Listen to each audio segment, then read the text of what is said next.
Indians say, when the wind stops, even a tumbleweed has to rest. And so it was with Leo Jepson, a man whose home had been his saddle.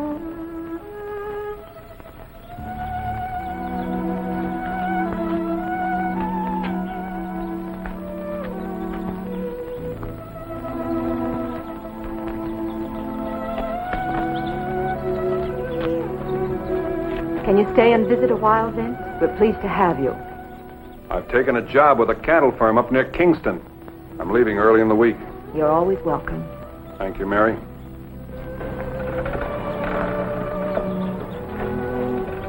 You take good care of your mom, boy. Yes, sir.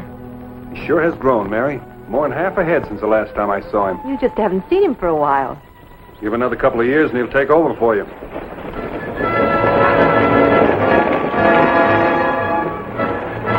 Gotta get to town. Arnold Kester's been gunned bad. How do you suppose it happened? I'll see you in town, Mary. Can we go see? All right.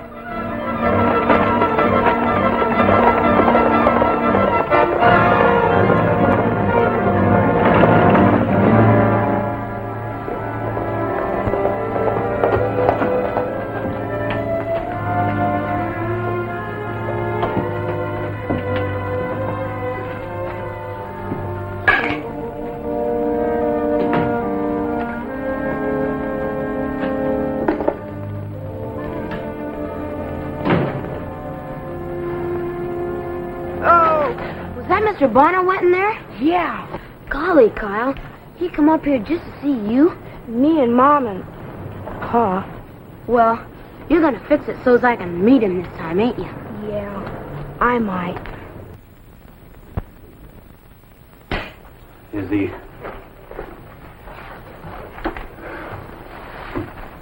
The worst kind of killing I've ever seen. You can say that again. Look at this. His arm's nearly been blown apart. 6 bullets in it. 3 in the leg. He's been riddled from top to bottom, like a sieve. Who in the world would do a thing like that? Find the man who did it. Ask him. Arnold Kester. I knew him. Well, he's been trapping around here for years. Could be you seen him the last time you was in town.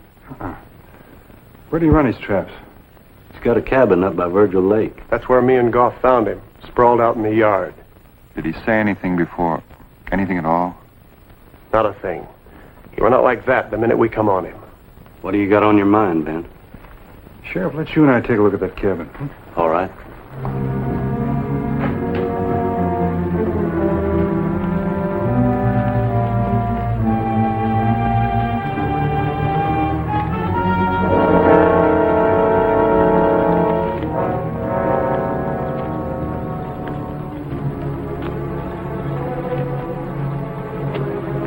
Sure he wasn't robbed. There's beaver pelts all over the place. Find something? Come here, take a look at these prints. Could be Kester's. Could be anybody's. Belong to a man with a crippled right leg. It's for sure the right one ain't as clear as the left. Come on. Where are we going? Your office, take a look at some of the old files. What do you expect to find there? The man who killed Kester.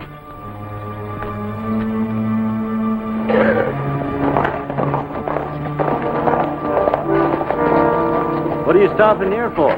Going over to the office and pull out those files. You want in here a minute. Right.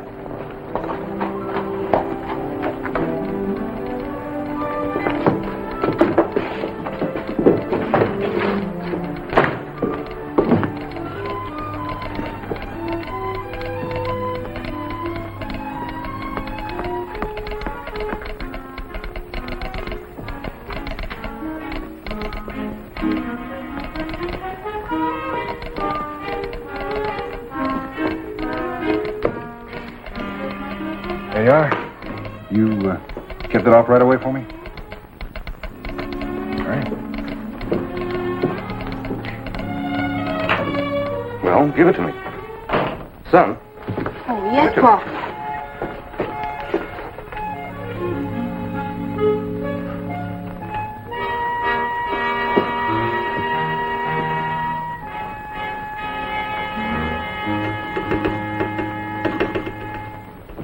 You find something?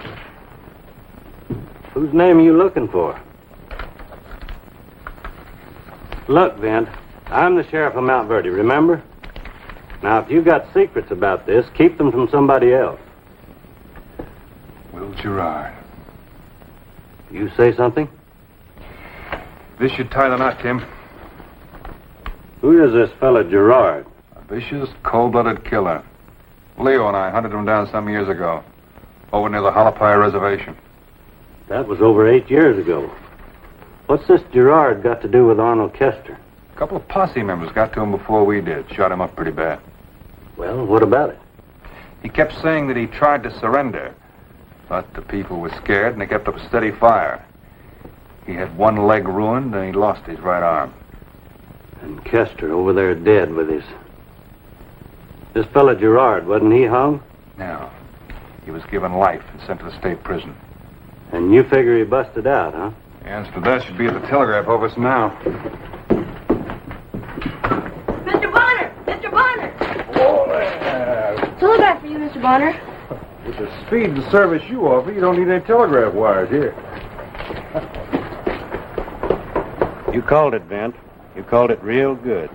Prisoner described, killed guard, escaped past 24 hours. Will Francis Gerard, dangerous. Utmost caution, W.L. Meade.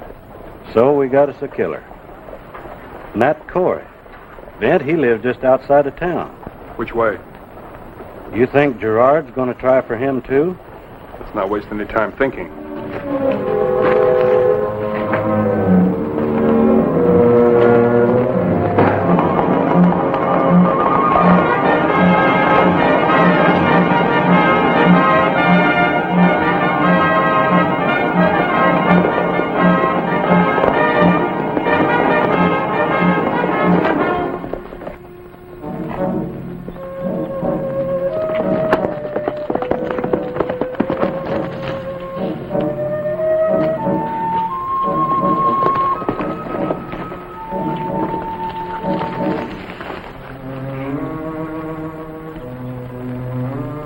Corey.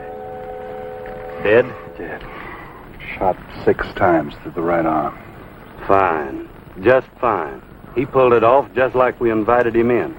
And he may not be through yet. There's still Leo Jepson. Leo? Leo's a long time dead. Yeah, but his wife and boy aren't.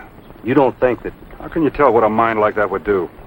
Look, go to town and get some boys for a search party. I'll go on ahead out to Leo's. I'll see you there.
Told him about that telegram, Mr. Bonner.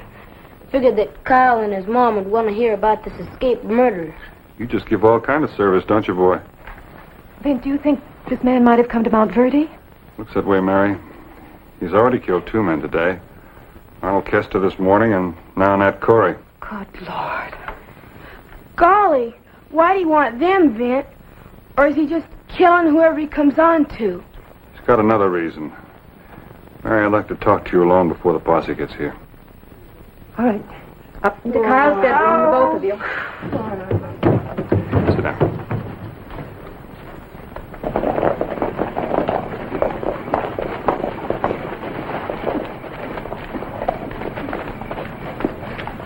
I don't think there's any danger to you. Here they are! So there you are. I'm looking all over town for you. Well, Ma knows I'm here.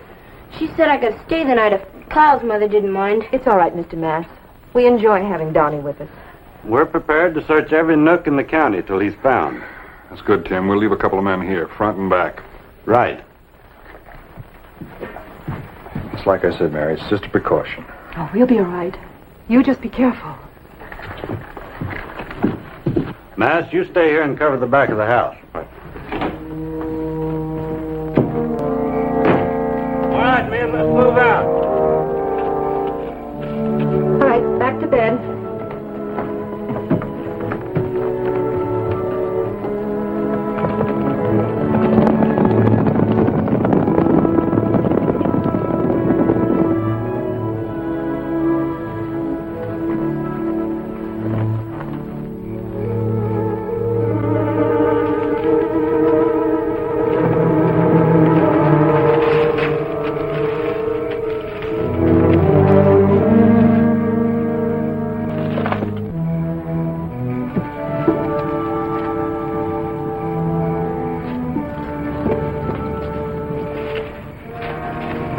Come on.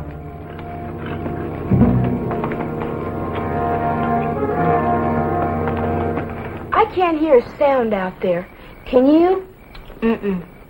I don't see why we can't take part in the hunt. We ain't old enough. Who ain't old enough?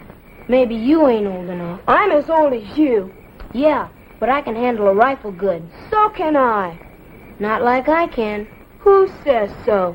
That deer I shot Monday. That's who says so. Why, heck. I let you have first crack at him. Yeah, and I got him. Clean. So would I have. Maybe.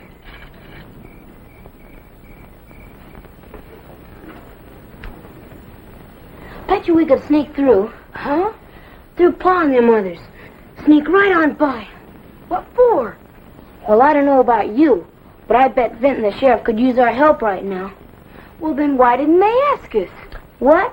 With my pa standing there? Well, you can go ahead if you want to. Not me. Oh, you're just scared is all. I ain't scared of nothing you ain't scared of. No? Then what are we waiting for?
ain't nothing but a couple of coons and an owl.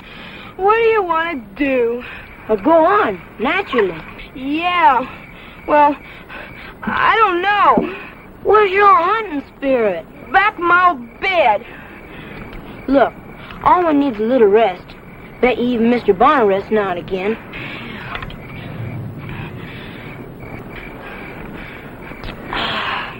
I feel better already. You? Yeah. 5-10 minutes. That's all we need.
Take it easy, Donnie. What do you mean, he's got him? Like I say, he's got him. And he's holding him. For you. For me? That's right. He's wanting you, Mr. Bonner. Where is he? He took Carl up to Kester's place. And he's wanting you to meet him up there. Or Carl's gonna be dead. How do you know Vint was here? I told him. He was acting real nasty. And I said if he didn't stop that, Vint Bonner would get him. But good. Must be something wrong with him. 'Cause after I said that, he acted real happy. What are you talking about, boy? He said getting Vint Bonner would make up for Leo Jepson being dead. Golly, I'm sorry me and Carl stirred up all this trouble, Mr. Bonner. We was just wanting to help out. Save your sorry for when your pa gets back. Then you'll have something to be sorry for. Never mind that. How long ago did he leave for Kester's place? About an hour. You better go inside. You're bone cold. He said if you don't go up there alone, Mr. Bonner, Carl would be dead, with no questions asked. I think he means it, 'cause he said he don't care nothing about his own life. Vint, you're not going in there alone, are you? That's what he ordered. Ordered? That man's a vicious killer. Well, what do you expect me to do? Let the boy die?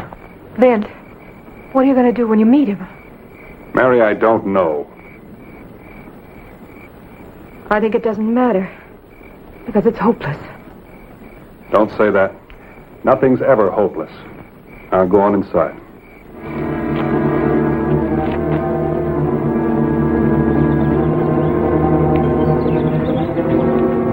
How do you face a man who lives for only one reason, to take what has been taken from him, and who now holds a young boy to ensure his taking it? If it's true that nothing is ever hopeless, then there had to be a way out somewhere, somehow. I guess it was just up to me to find it. And I didn't have much time. Pull up, Mr. Bonner!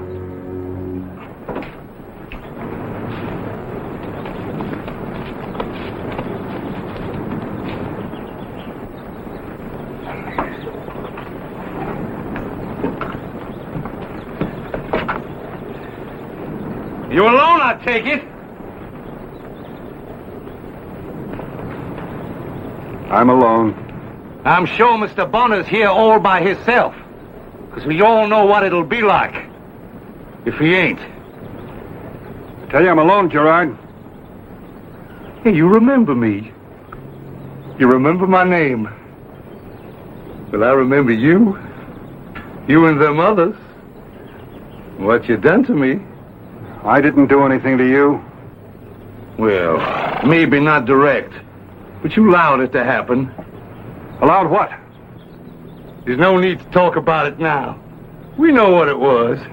If you're talking about getting shot up, Leo and I got there after it had happened to you. Well, now, That ain't the way I remember it. Then your memory's bad. Hey, that's right. It's bad. Bad for you. Now get down. Slow.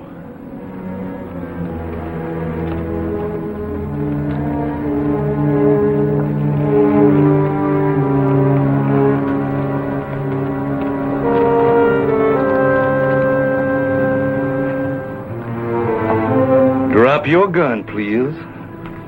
The boy gets out of here first. Now you just do as I say. It was supposed to be me for the boy. You going back on your bargain?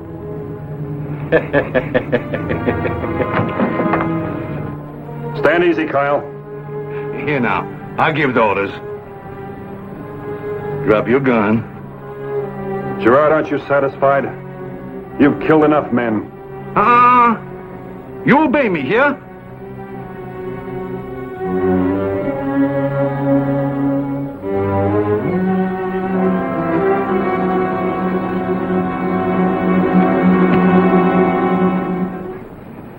That's right.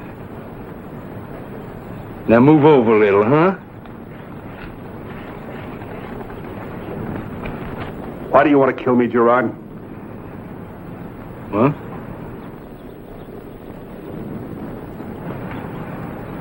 Well, I don't want to kill you.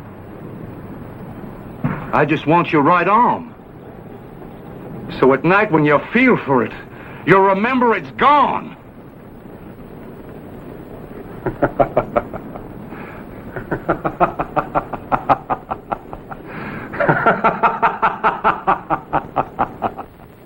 You're laughing. What for you laughing at me? The others cried. But you go on. You go on. Keep laughing. Just stick out your arm. Yeah? Just stick out your arm! Or this boy's dead! Hold it, Gerard.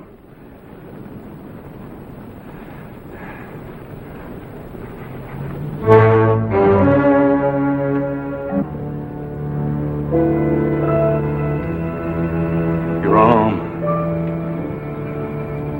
Mona, where's your arm? I got it shot off 2 years ago in a gunfight. You're lying! Bonner, you're lying! Get your arm! Bonner! It's true, Gerard. I'll show you. No. No, no!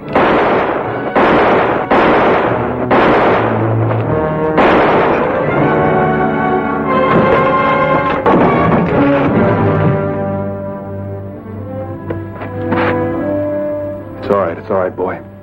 Man, I thought we were going to get it for sure. How'd you know it would work? I wasn't sure. But I knew he had only one goal, and if we had a chance, that had to be it. How do you mean? Well, generally when you take a man's goal away, it upsets him for a while anyway. Yeah. If there ain't no place to go to, a man sure can't get to it. That's the idea, but you've got a place. That's home. Come on.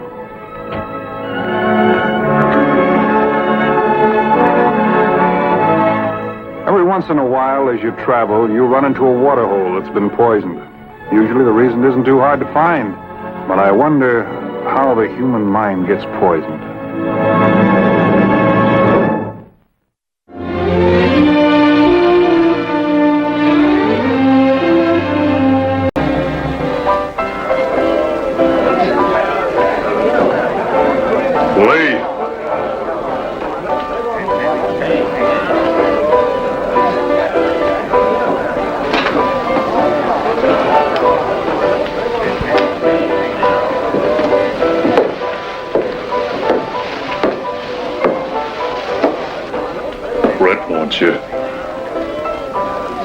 Now. When will you learn how to address a lady? When I meet one.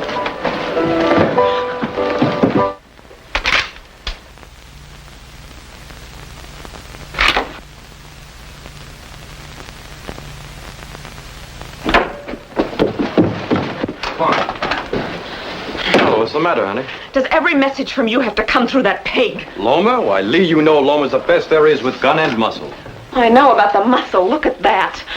put his hands on you? He invited me up here the same way he throws out drunks. Don't worry, I'll see that he stays away from you after this. Sure, Brett. You wanted to see me. What do you want? Haven't you forgotten something? What? This. Oh, please, I'm sorry, but not now. Please. You always have to spoil it. I've got to know that you love me. There can't be any doubt now, Lee, do you? Please, you're hurting me. Do you love me, Lee? You used to now. Do you love me? I want to. Oh, I want to. Brett, have you forgotten that love also means having respect for the other person's feelings? I'm sorry, Lee. It's just that I couldn't stand to lose you, that's all. May I go now? Yes.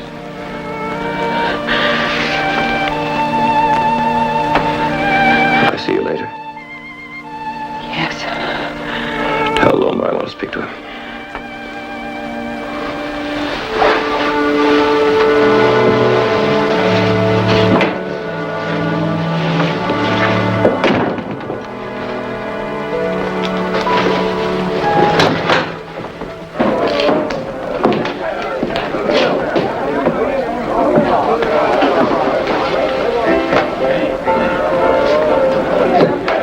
Brett wants to see you.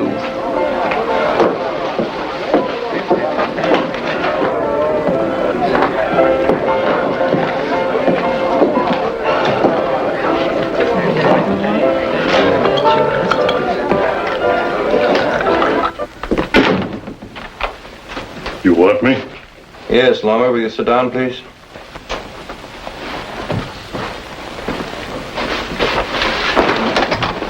I'd like your opinion on something. Why, sure, Brett. Anything I can do.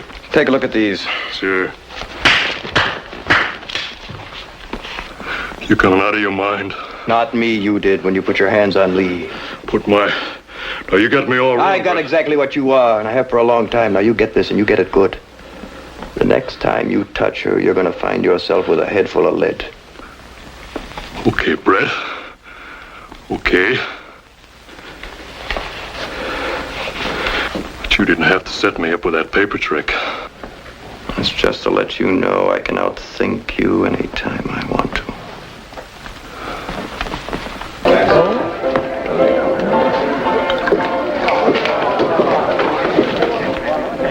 Hi there, Lee. Vint, where have you been? Oh, moving around easy. What's the matter? You got troubles? Nothing I can't handle. You're 2 months since we saw you last. I was beginning to think you'd taken a dislike to our fair village. How are you, Vint? I'm fine. But I asked first. No scars, I see. Please don't. You going to be with us long? No, not long. I'm delivering some books to settlement, not far north of here. Books? Yeah, school books. I ran into this man down at Jolly's Post about 6 months ago. He and his people buy their supplies there. Funny talking folks. They call themselves Quakers. Anyway, seems they're the only people out here that think it's more important to teach a kid how to read and write than it is to shoot a gun. The books were late in arriving, so I told this man I'd drop them off for him. What man? This Quaker fella, named Thomas. What's the matter? Nothing. Well, nothing wouldn't turn you that pale. We're just, I haven't had anything to eat today. We've been so busy. Really, it's nothing. It's just that I'm just so tired.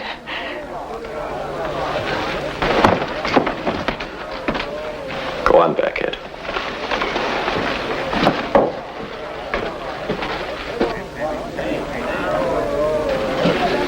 What's Bonner doing with your girl? Want me to take care of him, and it'd be a pleasure. Now, if I caught anybody messing with my girl...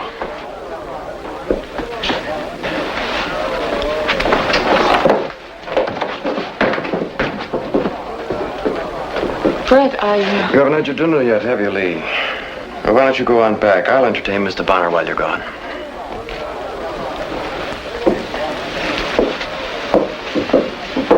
Hello, Brett. I see you still have your bulldog with you. Nice to see you again, Vent. You mind if I lean against the bar? I had a long ride today. Well, I hope you can stay longer this time. Why? Well, I thought perhaps we could get to be better friends. Better than what? You and Lee have a nice talk? If you call talking about the weather having a nice talk, we did.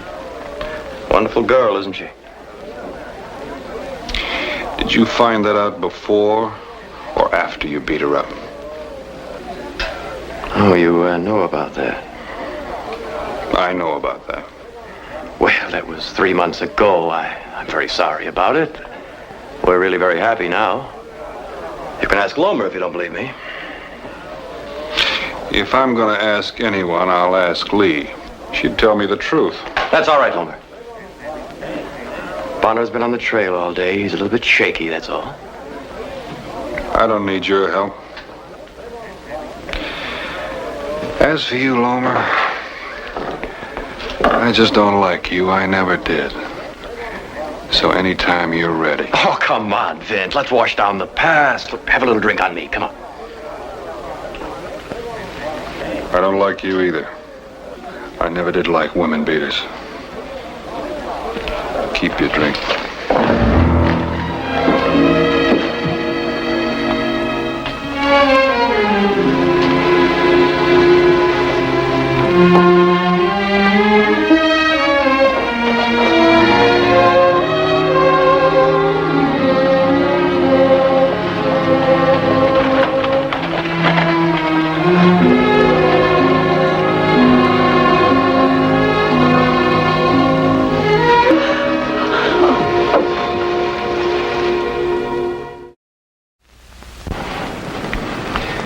This is the beginning.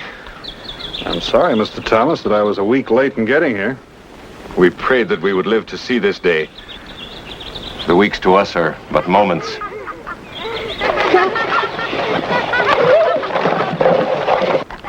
To the children, they are eternities. Already their hearts are full. Now they will begin to learn more of the world and their place in it. But forgive me, friend.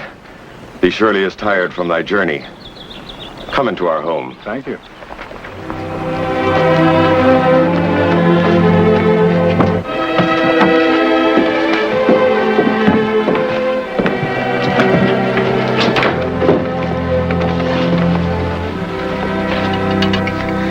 I would we could pay thee for thy service. But I told thee that...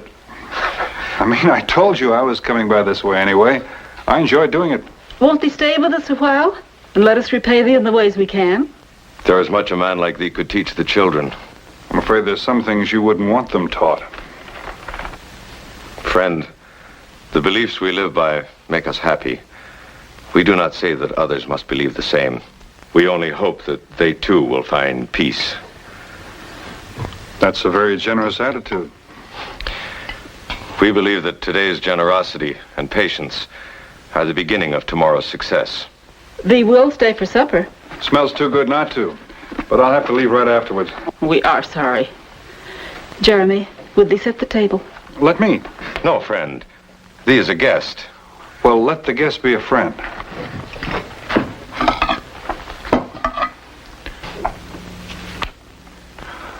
I'll bet school doesn't start, Jeremy, till you've read each book twice. Great minds who took the time to record the good and the bad of life so that we might learn to tell one from another. Mr. Bonner, would thee bring the candles from the desk? Of course.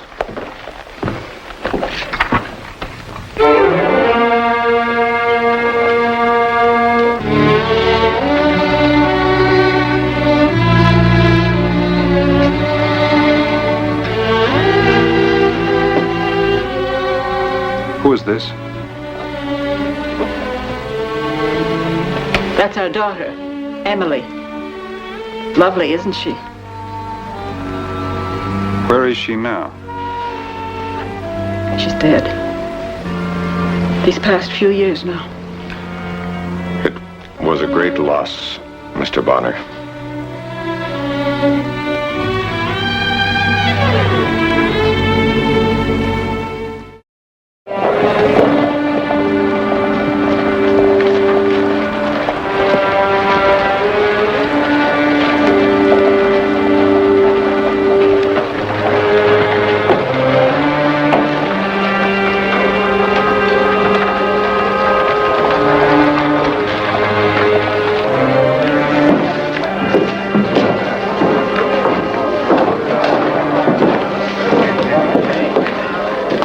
Lee, I'd like to talk to you. Privately. Private here. Not private enough.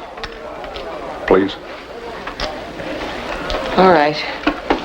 We can talk in Brett's office.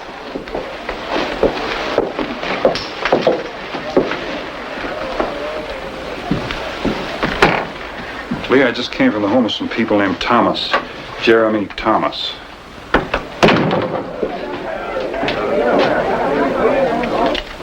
So? There was a picture of a girl on the mantel in their home. Their daughter. She looked exactly like you. It was me. So now you know. All right, I know, but I don't understand. Did you tell them about me? No. I wanted to be sure. Thank you. Are they happy? They're fine.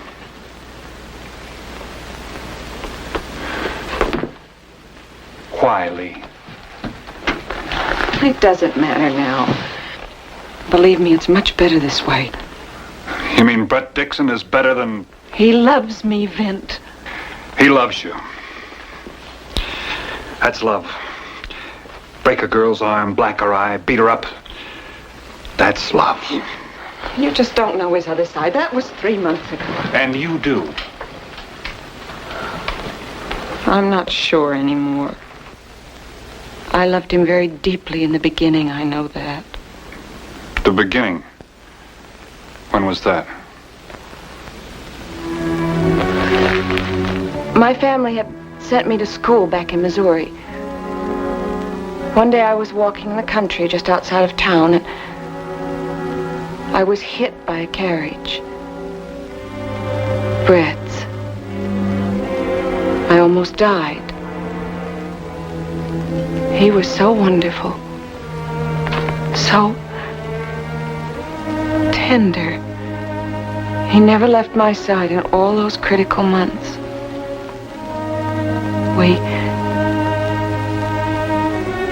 We fell in love. I see. It was true. I loved him. I didn't want to be separated from him. And yet I knew that I could never bring a man like that, a gambler, back home with me.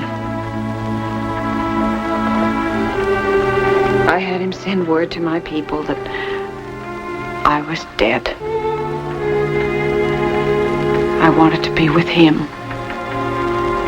That was all that mattered.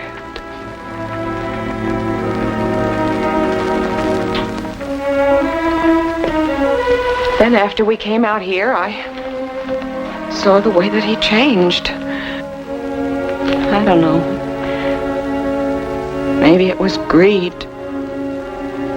But I couldn't desert him any more than he could me when I needed him.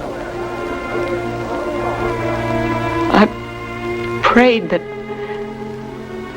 my love could change him back.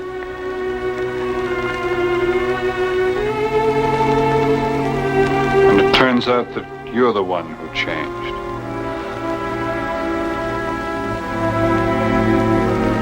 I know. That's why I can't let my people know I'm alive. Don't you see? They have strong principles. To them, I'm dead. And it's better that way. They'd never take me back now.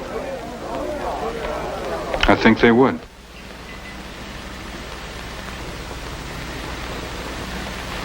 No. Don't you see? If I left Brett, he'd become as brutal and inhuman as Lomer.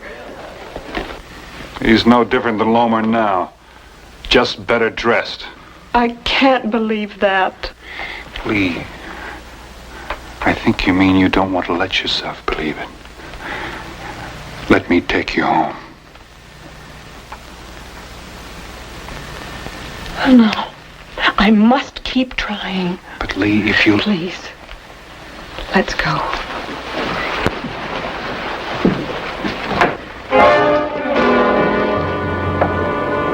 I think I like you better this way, out in the open. Lee is my woman, Bonner. Give you exactly 5 minutes to get out of this town alive. Brett, we were just talking. Go ahead, Bonner. Follow through. I just love that. Lomer, take her to her room. Lock the door.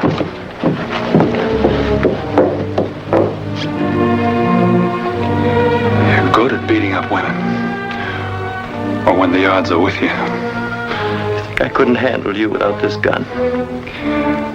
Looks like we're not going to have the chance to find out, doesn't it? I just want you out of this town quick. If you ever come back again, I'll put a bullet right through your head. Now move out.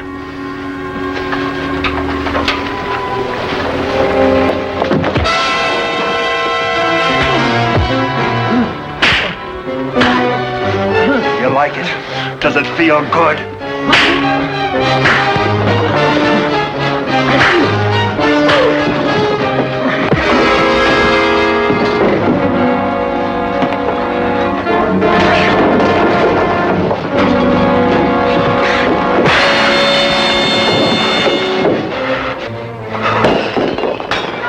Get him out of here.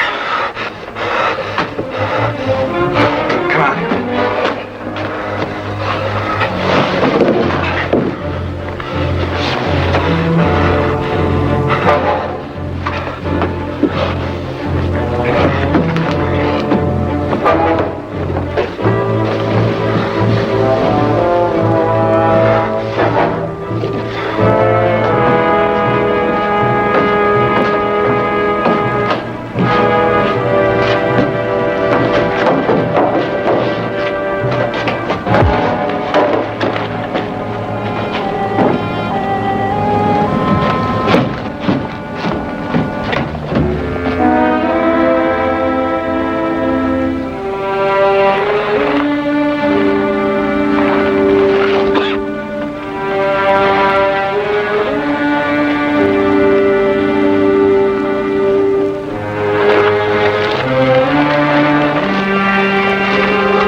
We should have killed him. No. It'll attract too much attention. Besides, he knows I will next time. Let's look in on our little two-timer. Give me the key.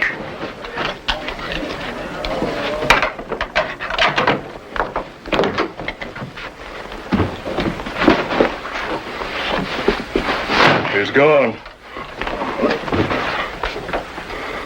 He's riding double. Pete would never give him a horse without my permission. Riding double, but where to? When I heard him, Bonner said something about taking her home. The way he sounded, he must have just come from there. Home. Wait a minute. Any Quakers living around here? Ed might know. Yeah, Ed would know.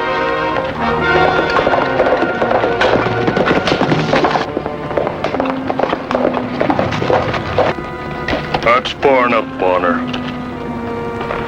What do you want, Lomer? Get on off that horse or I'll shoot him out from under you. You might have to do just that. That's where you're wrong, Bonner. Get down, Lee. Hold on, Lee. Hold on tight.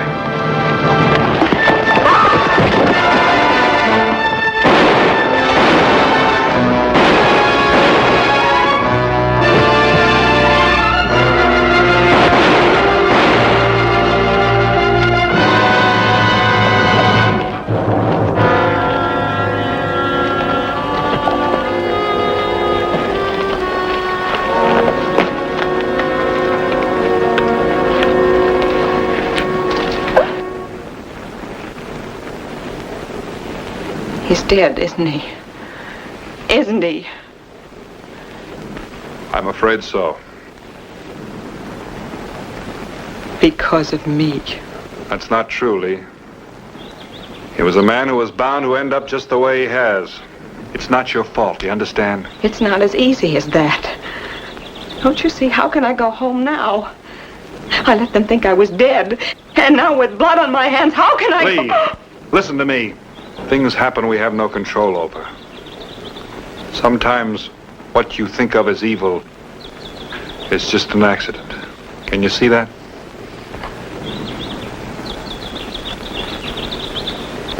Will you help me?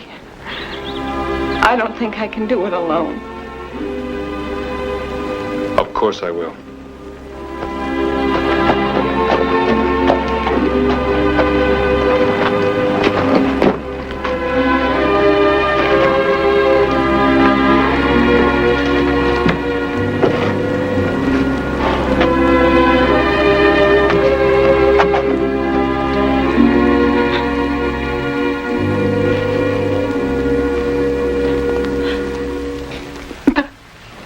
I don't understand. I can hardly believe it. I know it's a shock, Mrs. Thomas, but that's the whole story, just the way we told you. Mr. Thomas, the other day you said that today's patience and generosity are the beginning of tomorrow's success.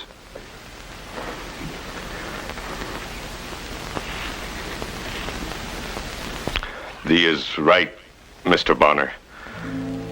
Anna, that which was lost is found. She who was dead is alive. Welcome home, daughter.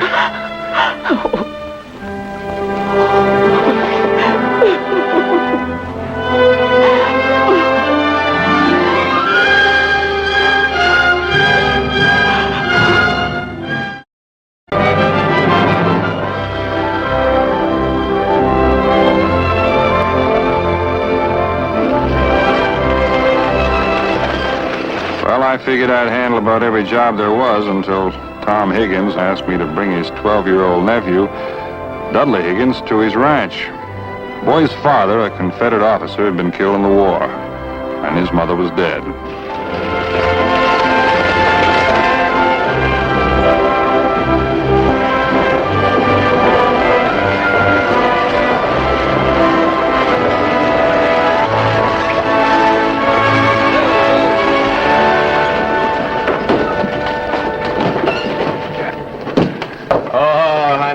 Sure have missed you.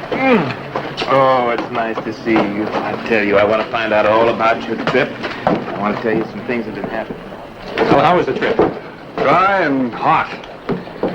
Well, son, this is your Uncle Tom and your cousin Michael.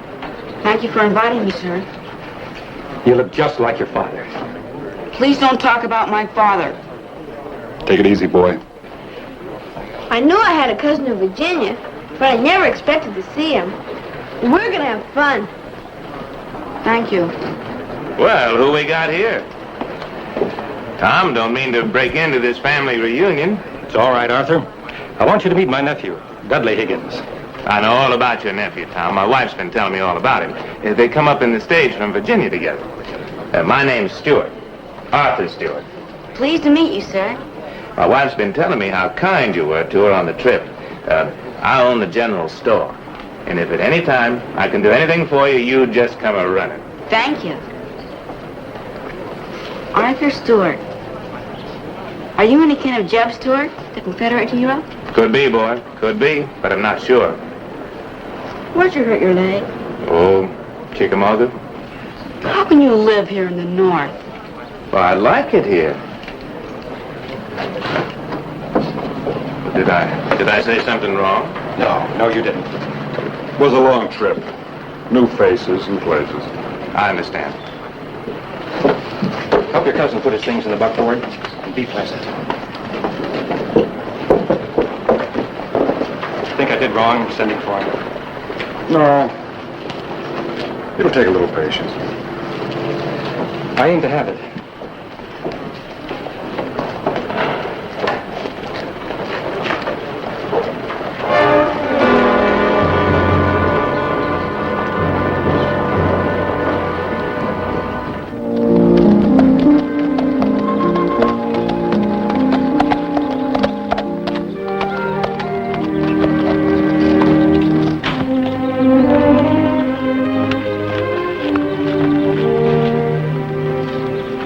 You're Dudley. You know, I'd recognize you any place. There's no mistaking that family resemblance. You must be tired and hungry after that long trip. Michael, let you and I take Dudley to his room. Come on, Dudley.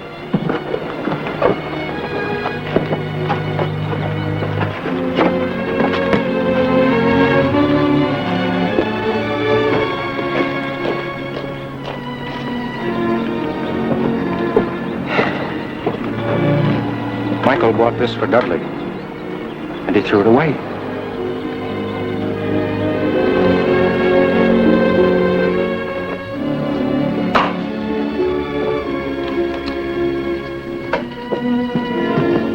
What's that? My father carried this flag at the Battle of Chattanooga. Found him at General Bragg at Lookout Mountain. My father was killed at Lookout Mountain. And maybe the bullet that killed him was fired by your father. That's not so. My father was never at Lookout Mountain. He was in the Union Army, wasn't he? He killed him. Hold it, you two. Now, let's not fight the war all over again. You go on downstairs until we come. He started it. Get.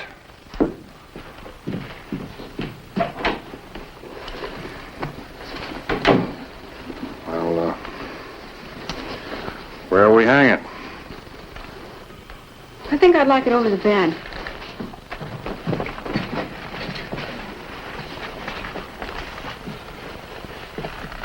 Pour over a little. How do you like that? That'll look fine. Real fine. Well, after we have some lunch, we'll get a hammer and nails and put them up. I'm not hungry. Well, maybe you're not hungry, but I am. Your aunt's a real good cook. You're going to like her. I didn't want to come here. Well, you can make it any way you want to. How? Your aunt and your uncle are real nice people. Of course, they won't replace a mother and father, but if I were you, I'd figure I had it real good. Now get your feet off the bed.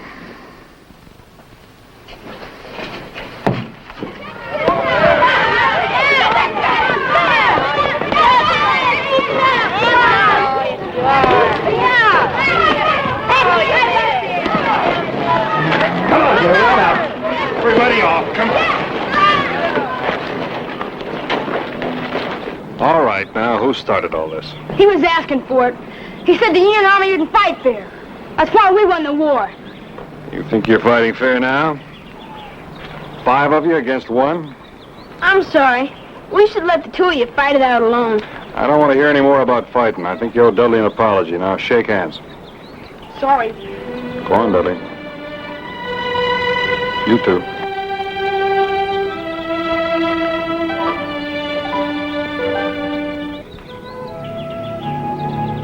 Mike. Go on, Dudley.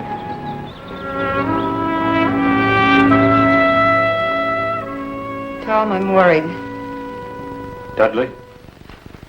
4 days now, and that boy still hasn't come around. He's fighting and grouching and never a pleasant word. Yes, I know. Our house has been turned into a battleground. One small boy against the world. You have no right to say that, Ben. We've done everything we could to make that boy feel welcome. Sometimes when he doesn't know I'm watching, you see, he looks at us as if he could shoot us right on the spot. There's a lot of hate in that little boy. Yeah. Maybe if he had something of his own. Something to love, to take care of. Maybe the hate would go away. Why can't you tell me? Have a little patience, boy. You're sending me away? Nope, not like that.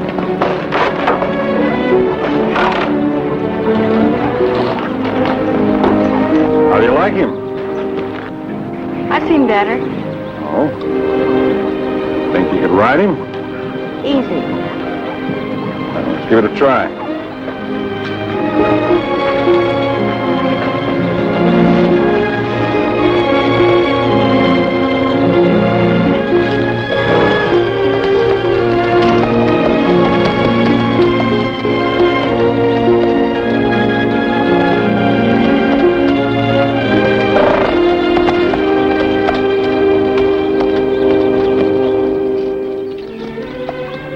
Like I said, it was easy. What are you going to name him? Doesn't he have a name? Yeah, Sunshine, but I figured if you're going to have your own horse, you'd like to name him yourself. My horse? That's right. Your uncle says every boy should have a horse of his own. My uncle said that? That's right, that's what he said. Ask him yourself. I like the name Sunshine just fine.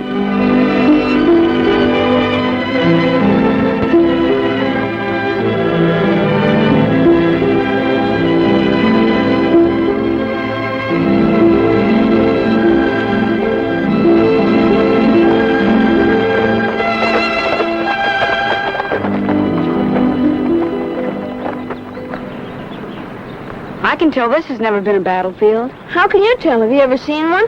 Lots of them. Like coming up from Virginia, we saw overturned cannons and grave markers. I seen my daddy's marker. I'm sorry your father got killed in the war. He died a hero. I'm sure he did. But do you know how it happened? Sure. I'll show you. But we're gonna need guns. Well, why guns? Well, what good's a battle without guns? Doesn't your dad have them? Sure, but if I so much as touch him, I'll get hided. I can't tell you about it without guns. Okay, I'll get him.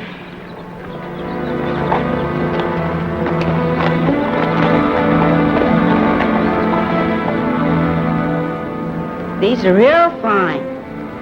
Here, you use this one. Let's see. Okay, this goes off the Lookout Mountain. And down here is the Union Army and all your men. Okay, there's 3 generals in the Union Army. Hooker, Thomas, and Sherman. And up here all we got is General Bragg. Now we're just south of Chattanooga. Now we've dug in to keep you from moving into the city. Get it? Got it.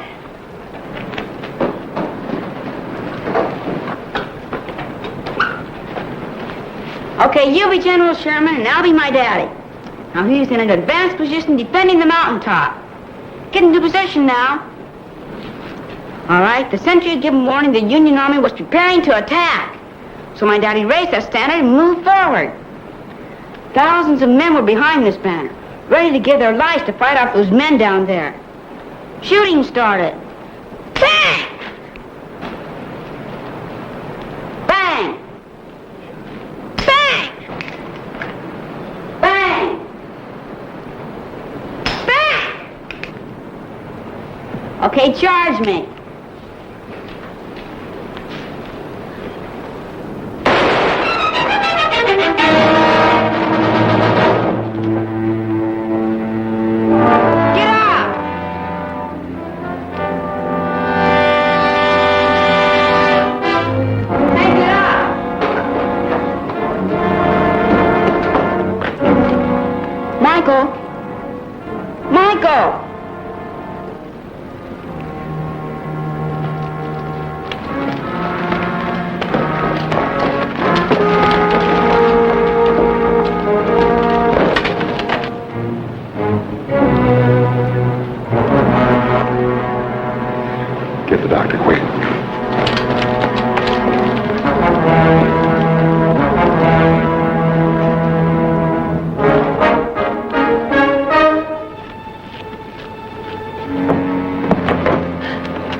Michael. Open the door.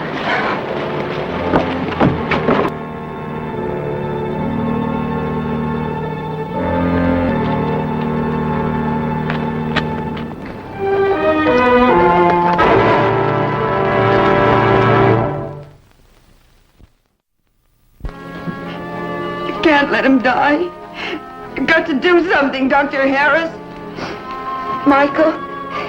Michael, can you hear me? Take her downstairs, Tom. Oh, he's still unconscious. He looks so pale. Take her downstairs, Tom. No, I'm not going. He needs me. The doctor knows what he's doing. He'll be all right. Come on, Gloria. The best thing you can do is let the doctor do his job.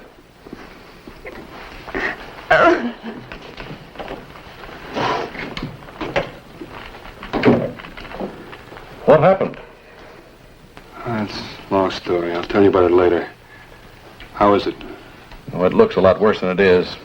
He'll be all right. Good. And if you hadn't brought Dudley here, this never would have happened. Now, Gloria, calm down. You're getting yourself too excited. How can you stand there and be so calm? Michael might die. He's not going to die, Mrs. Higgins. You're just as much to blame as Tom is. If you hadn't given him those guns, you mean he's going to be all right? Yes, ma'am. He's going to be all right. And I didn't give him the guns. Well, then where did they get them? I don't know. I wouldn't go up there if I were you, Mrs. Higgins. Well, then I'm going looking for that Dudley. And when I get my hands on him... Dudley! Dudley, where are you? Dudley! Don't try to hide. I know you're here. Dudley! You better come out here if you know what's good for you. Please calm yourself, Gloria. I was afraid of that. What do you mean? His horse is gone. He's run away? Run away? Tom, you go get the sheriff. You tell him what's happened. That boy's got to be punished. Now, Gloria. Do you want me to get the sheriff? What good will that do? You've got to let me find him. Let him tell us what happened. But he shot Michael. Isn't that enough for you? Do you want him to kill Michael next time? I'm sure it was an accident. Accident? Wish we'd left him in Virginia. That's where he belongs. Mrs. Higgins, he's part of your family now. You asked him to be. You let him run now and you'll destroy him. You've got to let me find him. Let me bring him back. You brought him here to give him a new life, a new home. You're responsible. Take one bitter, mixed-up little boy like Dudley and multiply him by 1,000,000. Well, who's going to build this big new country of ours? Please, Mrs. Higgins. Well, Tom, it's up to you.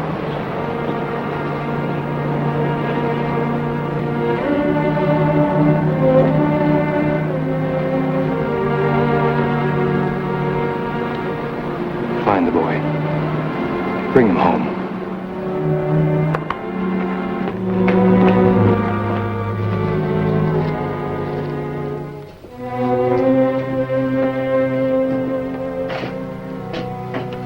What's on your mind, boy? Mr. Stewart, when I came into town and I met you, you said you like it here. That's right. But you're from Virginia. Didn't you like it down there? Sure I did, boy, but that's all in the past. Now I come here to make a new life for myself and my family. Do they like it here? They got to, boy. I don't like it here. Well, you have to give it time. My aunt and uncle, they don't like me. Well, you got to give people time to get used to you, boy. I don't have to wait around to make my mind, Mr. Stewart. When no one likes you, and no one wants you... Now, what makes you say that, Dudley? I know when I'm not wanted. That's why I came to see you. You're the only one I know from home. I know you'd understand. Understand what? Why I'm running away. Running away? This is no place for me.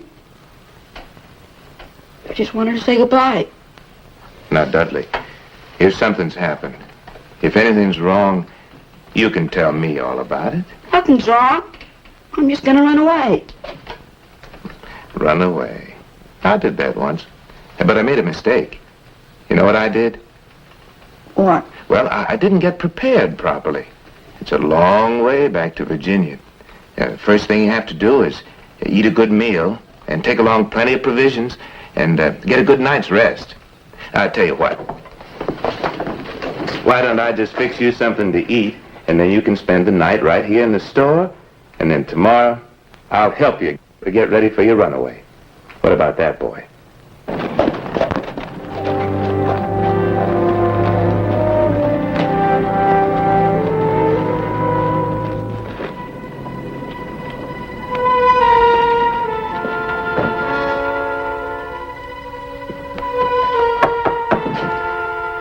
Please, don't tell anyone I'm in here. You better hide. Go over there.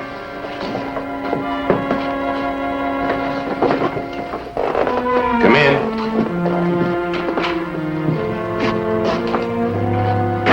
Hello, Vint. Oh.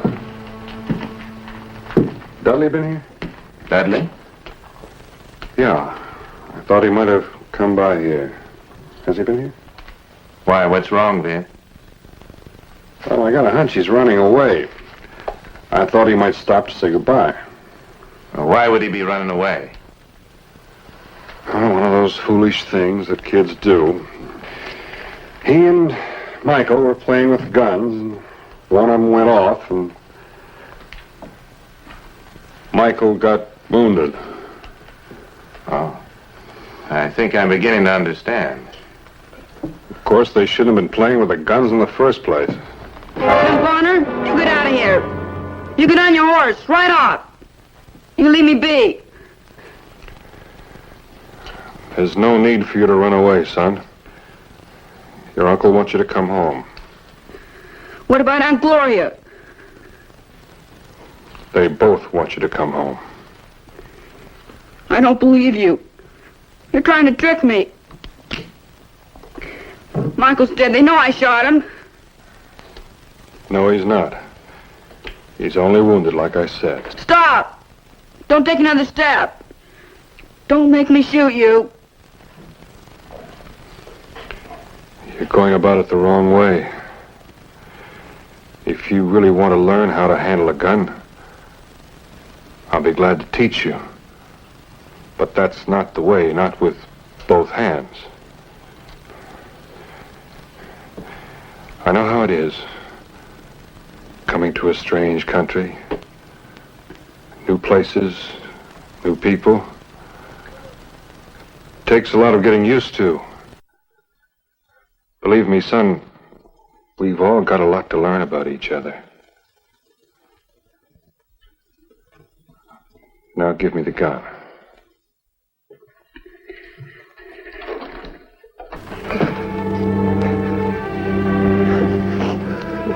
Let's go home, boy.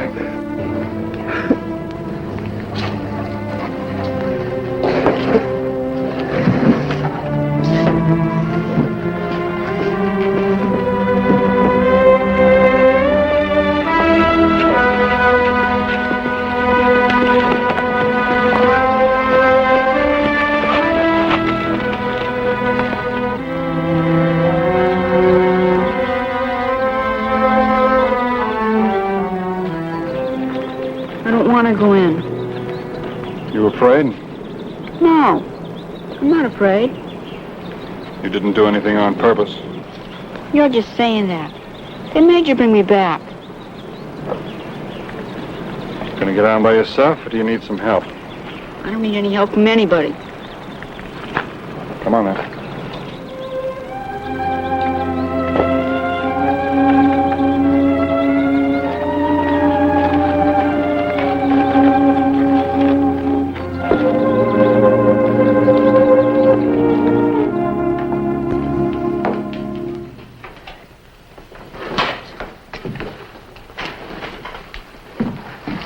Where have you been? Answer me. I don't belong here.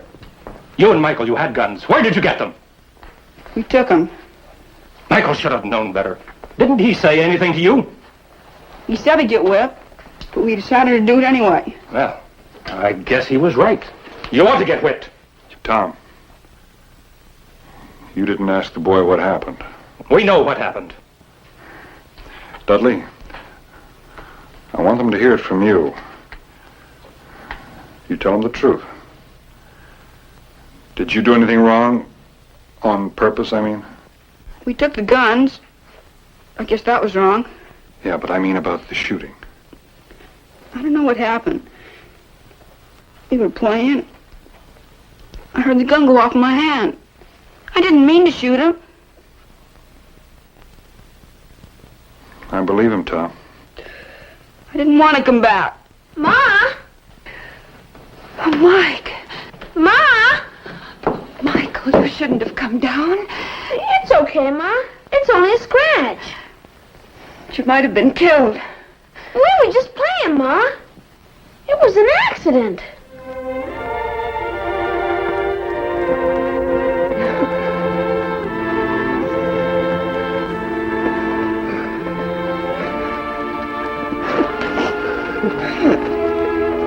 It was an accident. It was an accident. I know now, son. It was an accident.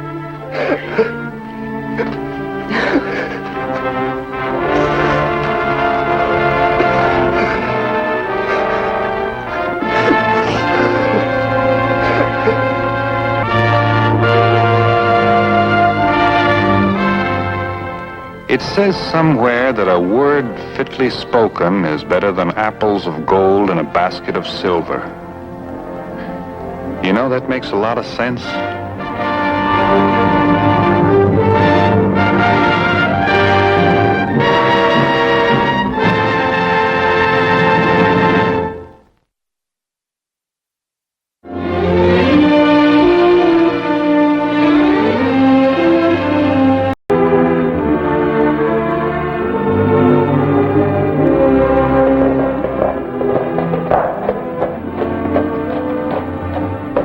As the railroads moved west, so did the cattle trails. And often as not, they left towns that once roared like a lion, but now lived out their days as sleepy as a sun-baked cat. Sand City was such a town, and my friend Marshal Roy Stanton had earned his right to enjoy its peace and quiet. You Marshal Roy Stanton? That's right. I don't like your town. Get your dirty feet off the table. I might want to use it. Mr. Bardeen wants service. You hear? Now get behind the bar where you belong. You say Bardeen? Bardeen of the B-Bar-B down in Texas. I hear tell you used to be pretty rough on the B-Bar-Bs. Yeah, there's a crew old Bart Bardeen had. Hey, wait a minute. I bet you're his boy Bud he used to talk about. He's Mr. Bardeen to you, old man. Tell him, Bud. My dad said this is one town that couldn't be treed. I don't believe that. Now, I'm going to tell you the same thing I used to tell your daddy. You have your fun, but don't shove.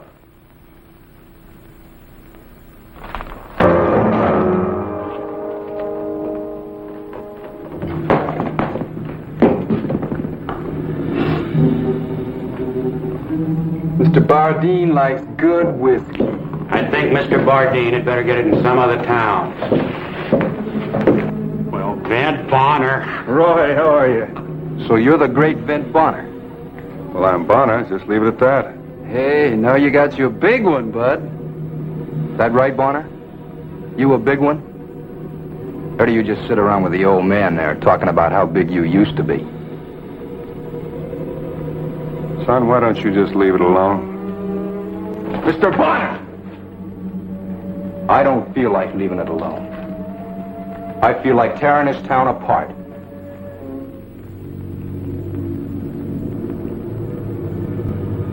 I'll buy you boys a drink. Maybe you'll feel better. I'll handle it.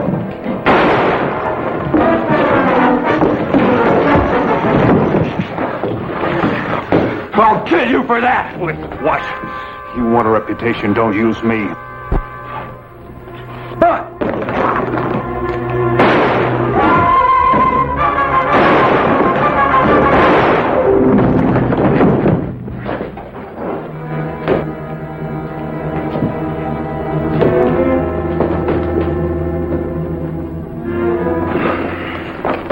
I'll be using this shoulder for a while. You say you knew the boy's father, huh? Yeah, he was a big man. He was tough, quiet. He was honest, though. Ben, I'm worried about that kid with Bud. He's going to beat it straight back to Bardeen. He's going to lie about this killing to save his own hide. They're going to be looking for you. I got a right to explain how it happened. Ben, you can't just tell a man his son has to be killed. Not until he's had time to think. Yeah, maybe you're right. I'll play it your way. Best, man. I'll let you know where I am in case they want me.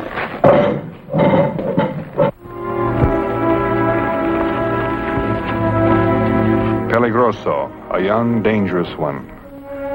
Time healed my shoulder, but not the mark of that needless killing. I made up my mind. I picked up Bud's things Art had been holding and started the long ride south. The B-Bar B had been a big and important spread, but it looked as though time had changed that, too.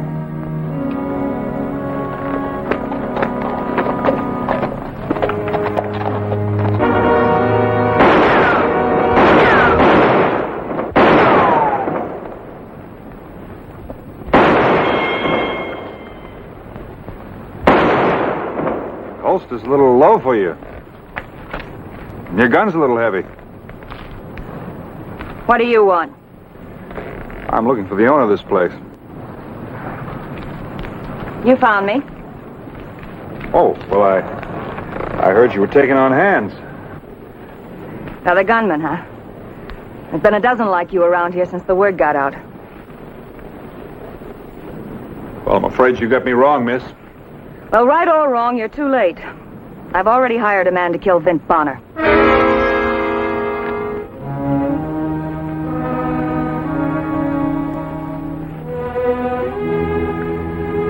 No Bardeen ever sent a man away hungry. Go on around to the bunkhouse and wash up. Thank you. What'd you say your name was? Well, I didn't say, but will Jones do? All right, Jones. Thank you.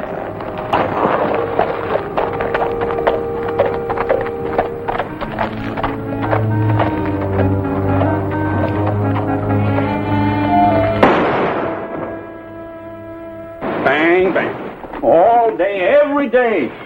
Best ranch in the country falling apart by the minute, and she's banging away on tin cans. Where's the rest of the crew? Rest of the crew quit. That's where they are. Them that didn't quit when Bud was riding roughshod over everybody quit when she started hiring killers. Been on this ranch 30 years. I can't stand it no more. Watching her killing herself with hatred. Why, I used to hold that girl when she was a baby. Hired guns come high. High enough she spent ever since she had trying to pay them. Well, whoever she's paying isn't doing the job. How could you know that? Because I'm Vint Bonner, and I'm not that hard to find, and no one's looking for me. That's a poor joke, friend. Take a look in that bedroll. Bud's gun's in there. Some of his other things.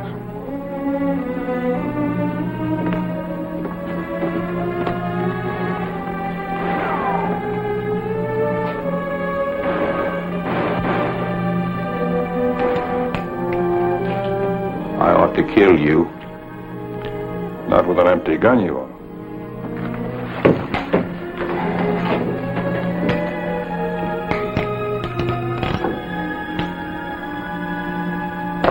You knew it was empty. How come you're so all-fired anxious to take it away from me? I don't like a gun pointed at me. Even an empty one. When Bud held it, it wasn't empty. Well, Jones, I don't know what to think. All I get around here for 3 months is Vint Bonner, Vint Bonner, Vint Bonner. Oh, how come you throwed that name at me? Because it's my name. If you was Vint Bonner, what would you be doing here? Maybe trying to prove that I didn't kill a boy in cold blood. Won't do you no good. Not with her, anyway. But with you? Ever raise a colt? Looked like he was going to be the best gall-darn cow horse in the whole country. In spite of anything he could do, he turned out to be a killer. That was Bud. He wasn't no good, I know that. I think maybe Laurie knows it too, but if she admits it, it's like admitting she failed at something she had to do. Another killing isn't going to cure anything. Maybe it won't cure it, but it's like taking a pill to keep you going. If you hadn't killed him, somebody else had had to do it. It's just that he wasn't worth what he's done to Laurie. Look, Fisher, I took something away. I didn't mean it that way. It just turned out. But I'd like to try and put something back. Well, reckon I can understand that. You know, this isn't a bad ranch. Bad? Why, if the proper man was to pitch in here, there's cattle left. If a man was to round them up. And I ain't never seen a fence yet couldn't be fixed. I've seen 20 men in this bunkhouse in the old days, and I've been up that cattle trail a dozen times myself. Why, I know Sand City. Oh, that's the place it happened, ain't it? Say there was a young fellow with him. Oh, Collie Smith. Yeah. Why, he come back here and told Laurie that you shot Bud in the back just to get a notch on your gun. Almost came out the other way around. Where is this collie? Well, she sent him with this gunman, Craig, his name was. You know him? Well, Collie was supposed to identify you, and then he was supposed to see that you was really dead when this Craig come back here to collect his final payment. Gives a man a funny feeling to be talking about his own funeral. Oh, well, yeah, I guess it does at that. Oh, Laurie. Laurie, I've been talking with Mr. Jones here, and, well, he's kind of down on his luck, and sure could use a job. Can't pay anything, you know that. I wasn't thinking about money. I was more interested in a place to bed down and some steady chuck. Maybe if we had some help, we could still ship a few cows. Try it a few days if you want.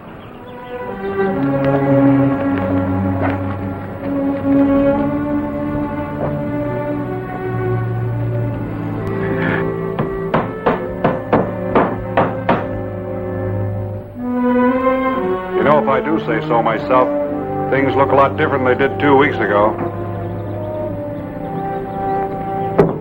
Something else looking a lot different around here, too. Grant, I want you to move those horses down from the upper pasture. Sure, Laurie. Things are beginning to look like old times, thanks to Jones here. Well, they'll look a lot more like old times when I have Vince Bonner's hide nailed to the barn wall. Oh, honey, I know you think you're doing what your daddy'd want you to do, but... Go and get those horses, Grant. Yeah.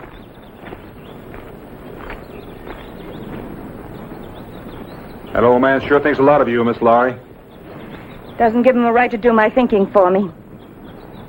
Maybe he's just worried about that man Craig you've got on your payroll. You trying to run my business too, Jones? No, ma'am. But I've been around quite a lot. You picked me for a gunfighter, remember?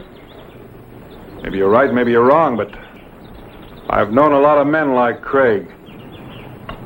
You figure he's just taking my money, don't you? That's right, ma'am. I do.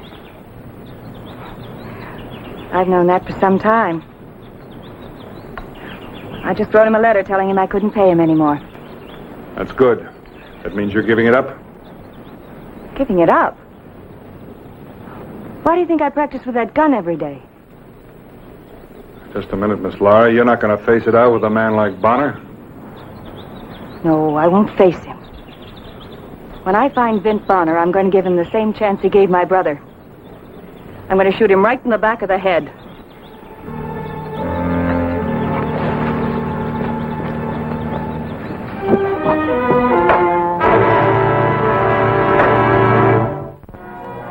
I stayed on doing what I could, but I knew it couldn't last forever. Sooner or later, someone who knew me would drop by, or old Grant Fisher would make a slip. Vint, if you could just straighten Laurie out. You know, the way you straightened the ranch out. The name is Jones. You forgot again at breakfast this morning. I know it. What are we going to do? I thought I could talk to her by now. Explain to her how it was. I've known that girl a long time. She sure don't convince easy. I've got to change her mind somehow. When I think of how she's changed. Why, 3 years ago, before her daddy died, every Saturday night there was 15 young men out here fighting over who'd take her to a dance. I'm telling you, Vince, this place was like a beehive. Her name is Jones. And I promise you the young fellows will be back, but let's get washed up. The drilling's up on the North Ridge. How did Bud's things get here? Marshal up at Sand City sent him down. We didn't want to worry you about it.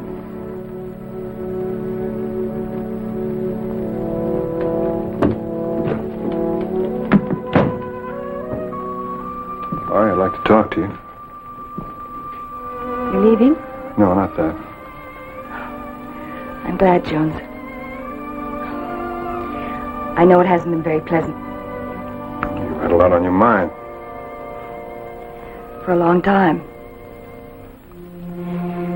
Dad's long illness. And Bud. Perhaps before that. I'm afraid Dad was pretty disappointed when his first child wasn't a boy. Well, that's no reason for you to try to act like a man. There wasn't much choice. By the time I grew up, the big cattle boom was over. I saw only one herd go up the Sand City Trail. We were always short-handed here, and so I did my part. You feel like talking about Bud? Yes, I think I do. Seeing these things here.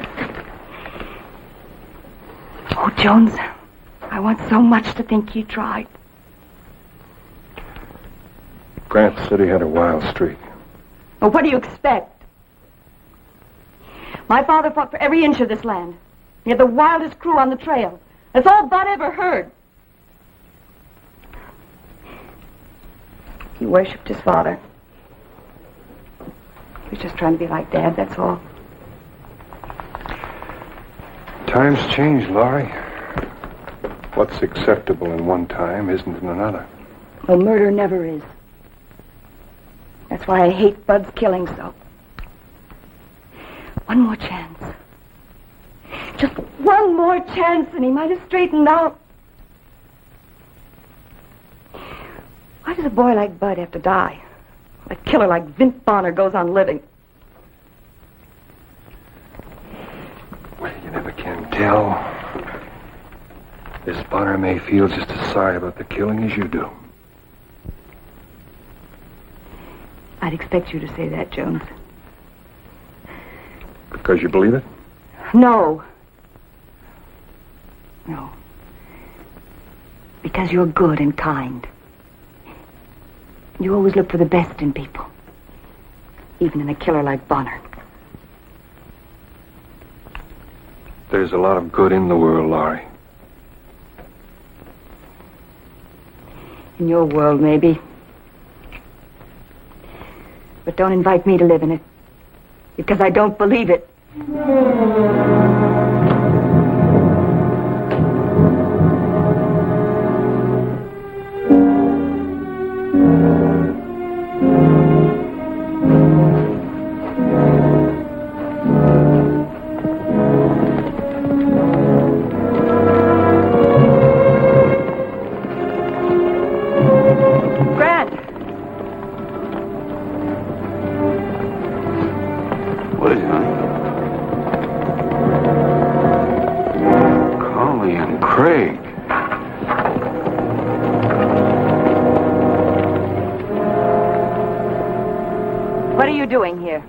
Got your letter. Then you know you're fired. No. I like the job. It pays well. I told you I didn't have any more money. I figured you could get more. Well, I can't. I've paid you off and that's final. Just a minute, lady. It ain't final at all. You made a bargain. I aim to see that you keep to it. I gave you more than you earned. Did you? Yes. Tell her, Collie. I saw him do it. He killed Ben Bonner. There was a final payment due when I killed Bonner. I came to collect. Want to talk about it inside?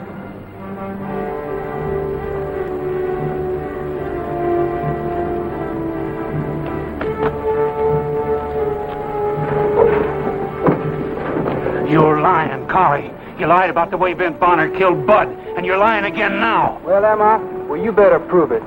She sent me with Craig to make sure he did the job, and I made sure. Now, get!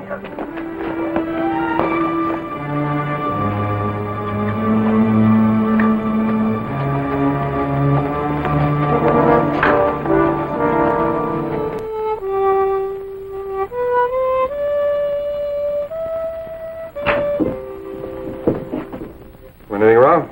You got to get out of here quick. Why? Well, Collie and Craig, they're here.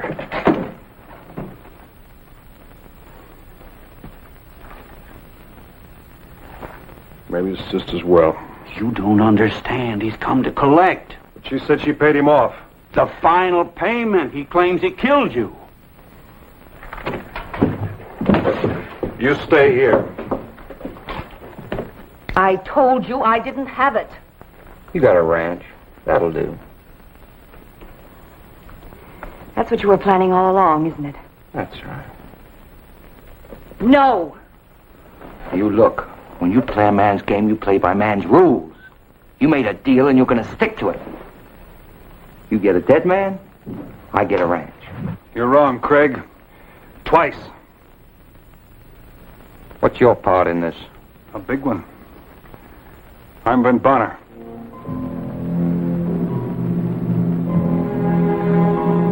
Thanks for trying, Jones. I'm afraid it won't work. As Craig said, I made the rules. Collie said he did the job. Collie's lying. So Collie's a liar. Am I? That's right. You're a liar, too. Now put the horses away, Craig. Where am I, Collie?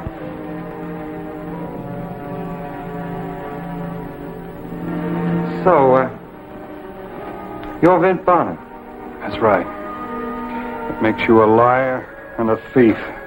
Now get out. Now, you wait a minute. We were talking business here. Your business is over. I don't see it that way. I had it figured to make some easy money without killing you, Bonner. You should have left it that way. I told you to get out. It looks like I'm going to have to take this ranch fair and square.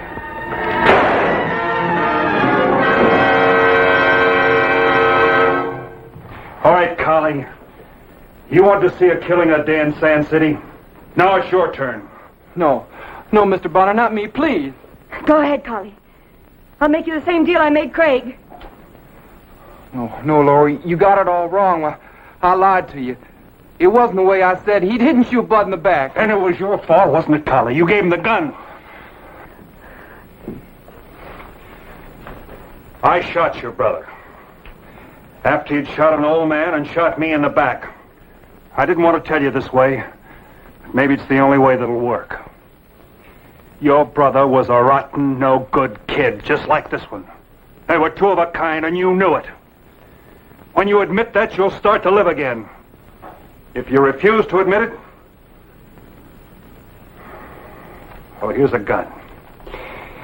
Use it. It's the only way out.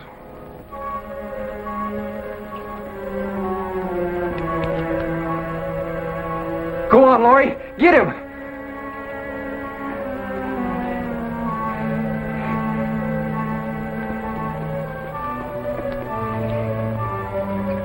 Get out.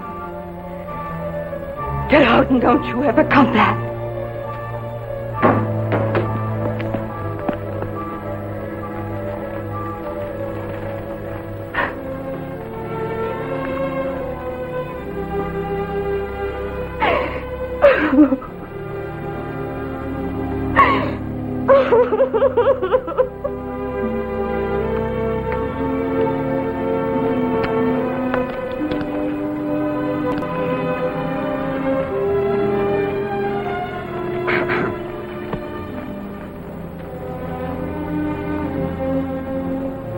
The truth isn't always easy to face, Mr. Bonner.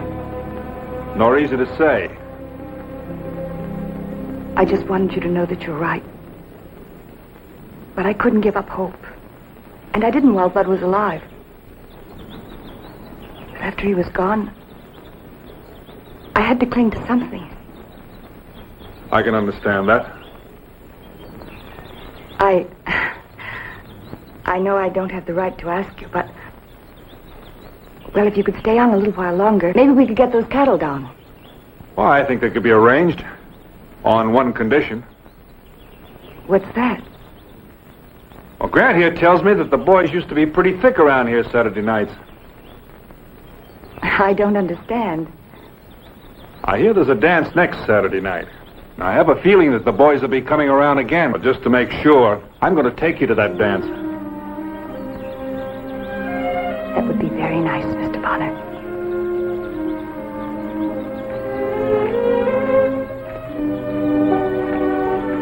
Now, if she'll just quit trying to be a man and remember she's a woman. Oh, I don't think you'll have to worry about that anymore. Saturday. You know there's a full moon next Saturday night?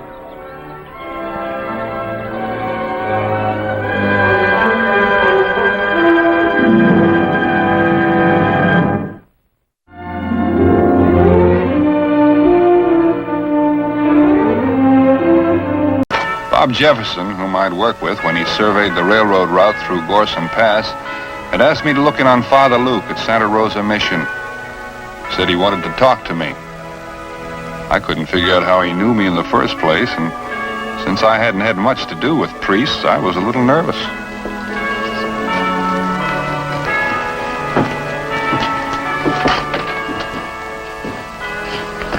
Come in, come in. Father Luke? Yes, and you must be Mr. Bonner. Yes, sir. Come in, Mr. Bonner, and make yourself comfortable. Thank you. How long has it been since you were inside a church, Mr. Bonner? Oh, well, too long, Father. Well, we're human in spite of what some people say. Please, sit down and relax. I'm sure it must have been a tiresome trip. A little wine, perhaps. We make it ourselves. We're very proud of it. No, thank you. Father, I understood you wanted to transact some business with me. The word I got was urgent. If it's business you want, business you shall have. Mr. Bonner, I sent for you because your name has come to stand for courage and integrity in this territory. How can I help you? Ours is an order of missionaries, Mr. Bonner. Some of us, myself included, have established missions in the most remote parts of this country. One such mission has not been heard from in much too long a time. I have been assigned to go to that mission and see that all is well with the priest. Well, that shouldn't be difficult for you, Father. If I were to guess, I'd guess you to be an experienced trailhand. You'd guess wrong. I've been concerned with other things. I need a guide, Mr. Bonner. A good one. I need you. I'm not a professional guide, Father. Of course, if I knew the country... I understand you know it well. Our trip will start here at Santa Rosa, go over into Arizona to Santo Domingo. Santo Domingo? Yes. But that's strictly Indian country. I don't believe there's been a white man in there for years. There has been one, and I must find him. It could be dangerous, Father. There are no trails. We'd have to make our own. I'm prepared for that. I hope you are.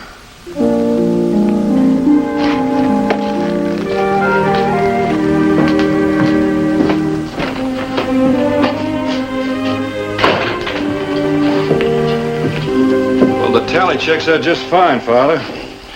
You've bought enough beans and meal to supply a whole army. That's an interesting comparison. I don't suppose you'd be willing to consider changing your mind. I put it off much too long already. There'll be no more delays. That about sums it up. We're ready to move. Oh, Mr. Bonner, there is something else that I should tell you. What's that? The supplies on that wagon are not just for the two of us. There will be others on the trip. That's a welcome surprise to me, Father. We can use a couple of good hands on country like that. No, I'm afraid you don't quite understand.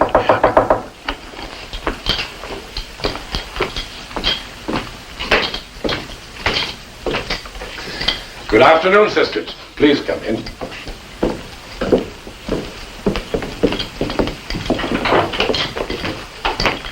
Mr. Bonner, Sister Marquette, and Sister Teresa. Mr. Bonner, I'm very proud to meet you. I'm happy to meet you, sister. And you, too. Indeed, Mr. Bonner. Well, Father, I'm anxious to meet our passengers. You just have.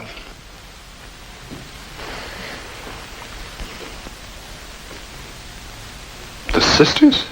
That's correct, Mr. Bonner. They are nurses as well as teachers. We are told that the Indian women and children are badly in need of such care. They've been in need of such care for centuries. A little while longer won't make any difference. A little while longer will bring snow, and that will mean the delay of another year. Those Indians are hunting scalps, not reading and writing. I don't hand out the assignments. I just accept them. Father, it was bad enough to hope that you and I could make it alone. With these women along, we don't stand a chance. You are a man of very little faith, Mr. Bonner. I know the country better than you, Father. You may know the country. Excuse me, Father. May I have a word? Mr. Bonner, we have not come this far just to cause trouble. I think you know that. But we have our missions to accomplish. If we're successful, maybe it won't be so dangerous for the next ones. Sorry I lost my temper. I realize that to ask a man to participate in a cause in which he's not really Father, a part... Do you think these sisters know just what such a trip means? I think we know, Mr. Bonner. I think you don't, sister. Have you ever seen an Indian smeared with war paint with a scalping knife in his hand? Have you seen men and women staked out on the plain to die in the sun? No, and I don't think you have, Mr. Bonner. What can I do to convince you people? Is it possible that I overestimated you, Mr. Bonner? It's entirely possible, Father. I'm sorry. Good day.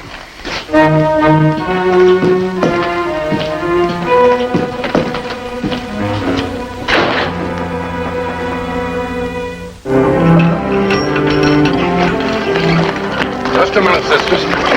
I'll help you.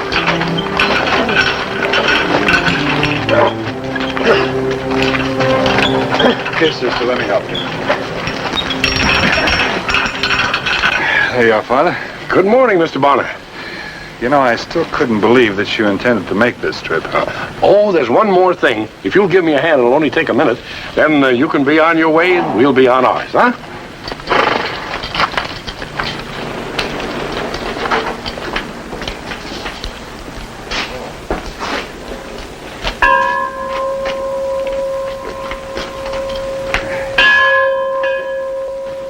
Mighty handsome bell, Father. I don't suppose it makes any difference to the Lord. But a mission doesn't seem complete to me without a bell. Or a priest? Sun's getting high, Mr. Bonner. The sisters and I should be hitting the trail. Hold it, Father. If I can't talk you out of this trip, well, least I can do is go along with you.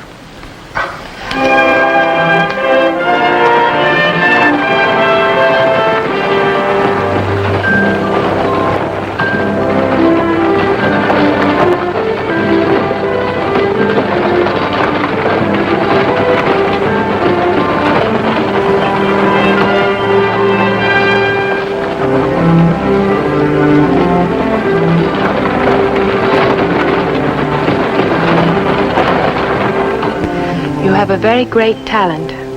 It isn't every man who can make one feel at home out in the middle of nowhere. Think nothing of it, sister.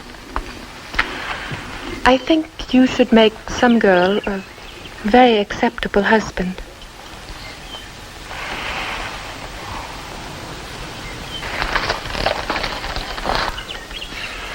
Coming from Sister Teresa, I would consider that a compliment of the greatest proportion. Father, maybe you can tell me something. Why is it that women, all of them, always want to talk about marriage? I would hardly consider that a basis for complaint, Mr. Bonner. Somewhere inside you, she sees a gentleness, a kindness. Like every other young woman, she doesn't want to see it go to waste. But she's a nun. And she's a woman, Mr. Bonner.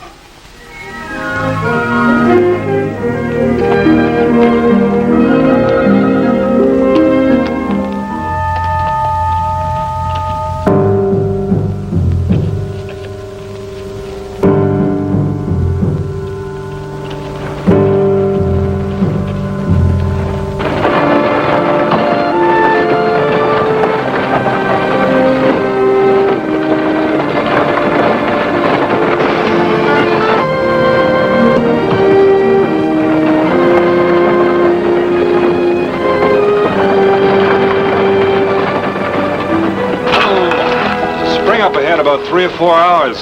We just as well stay there for the night. It's as good a place as any among these bluffs.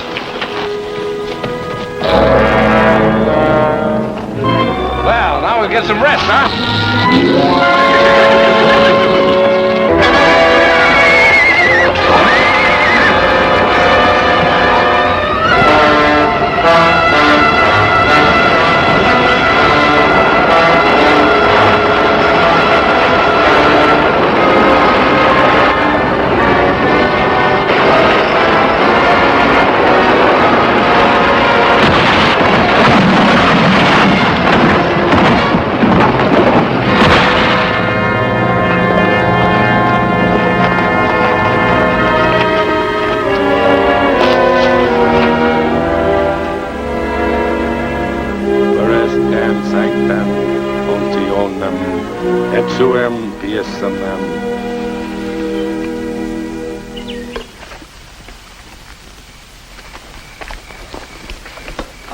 Thank you. Thank you, sister.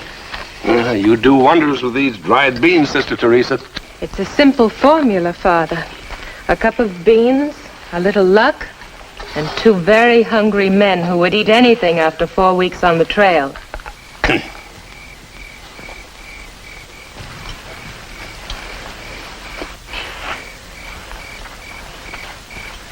Amen.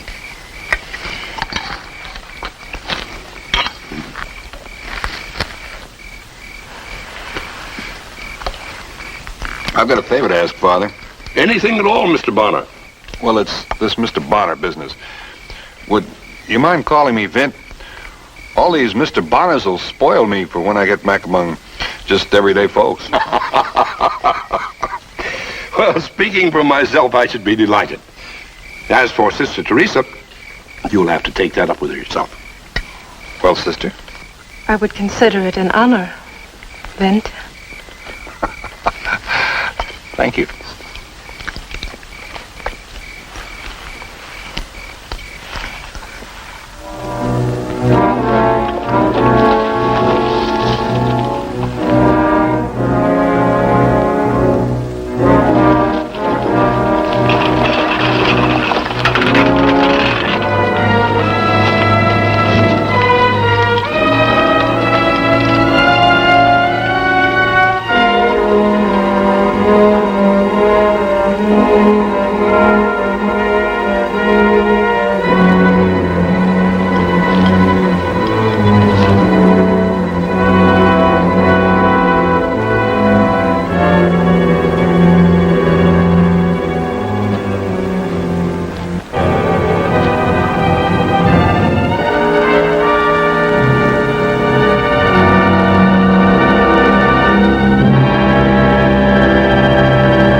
Put it off wouldn't have softened the blow. It looks like you've come a long way for nothing.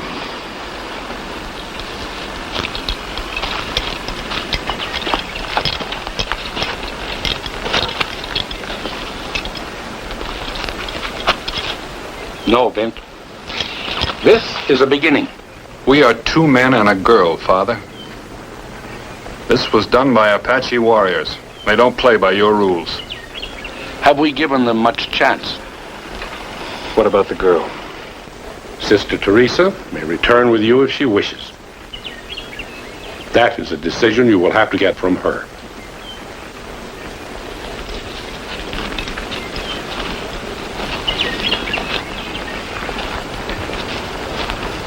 Sister, we've come far into dangerous country. The Indians raided the mission once. They can do it again. If you wish, I'll take you back to your convent.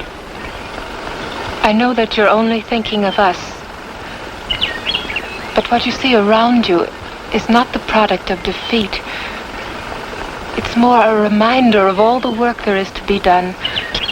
If I am to help, I must be where I am needed. To do a man's work? God's work.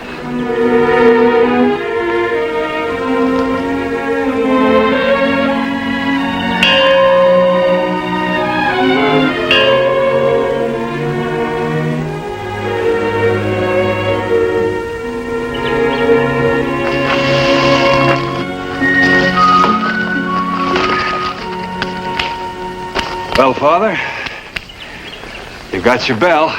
A truly beautiful sight. It's wonderful, Father. 50, 100 years from now, when men have forgotten the differences that caused the bloodshed here, they will still see the bell. But enough preaching for today. I think we owe ourselves a little celebration.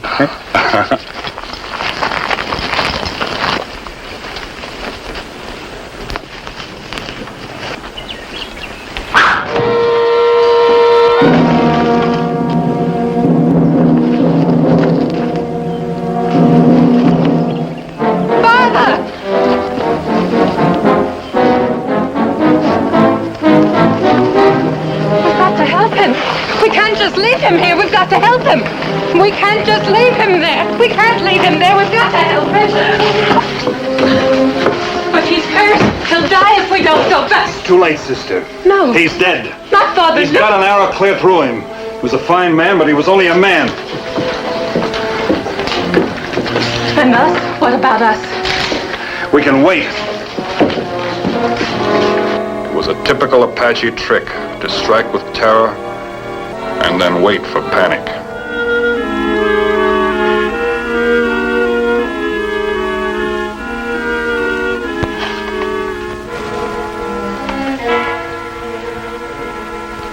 Anything? I can't figure it out.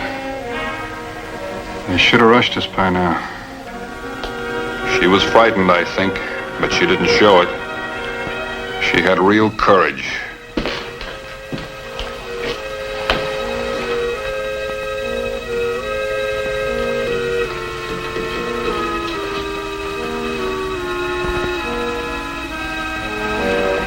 Is there any chance for us? Some, maybe.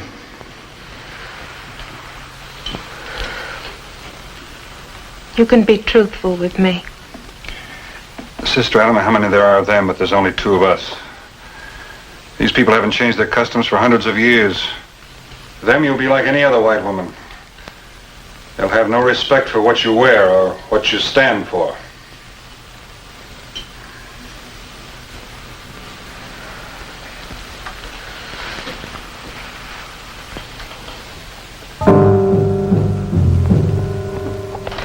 This could be it. I didn't know what to expect, but this could be the bait. I decided to hold my fire. Since he was alone, I'd better not show my hand yet. Looked like he was wounded, but I had learned long before to never trust appearances where an Indian was concerned.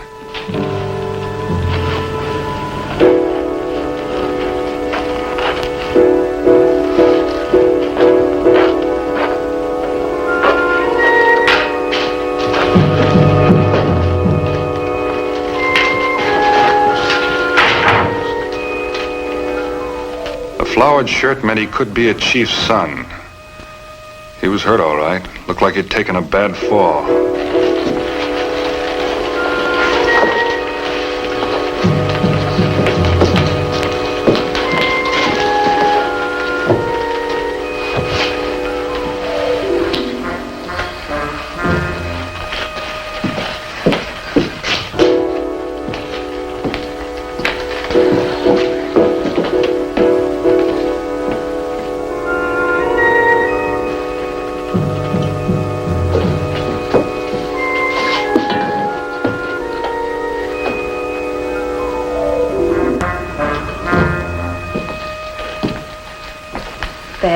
That ought to keep it clean until he can get back to his own people. You want to let him go? Yes. Let every brave in the countryside know that there's only two of us here?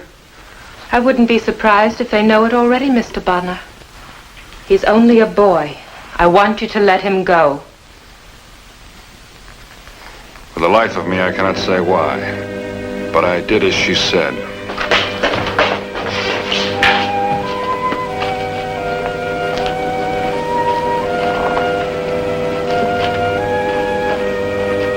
I admire your trust, sister. But we're getting out of here, even if I have to tie you hand and foot to do it. If you're wrong, we'll be dead by nightfall. If I'm wrong, we'll live a little while longer. And Father Luke? I'll dig a place for him. By his bell, Mr. Bonner. I think he would like it like that.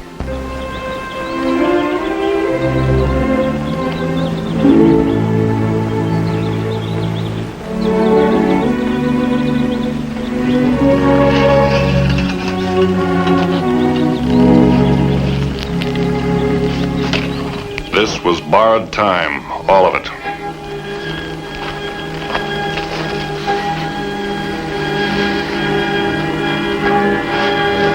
By everything I knew, both of us should be dead by now.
He broke the war arrow.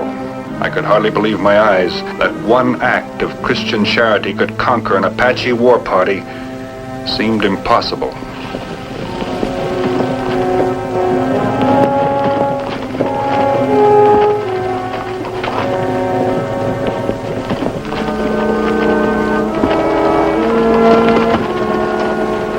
Buffalo hides, blankets, each brought a peace offering.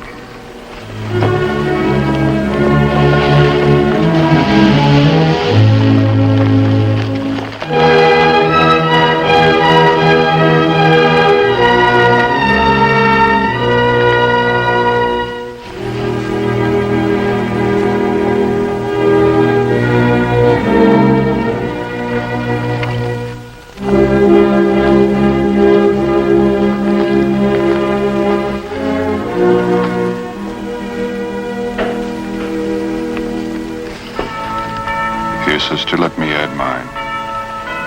Bent, I already have much more than I can ever spend. Someday you'll have need of it.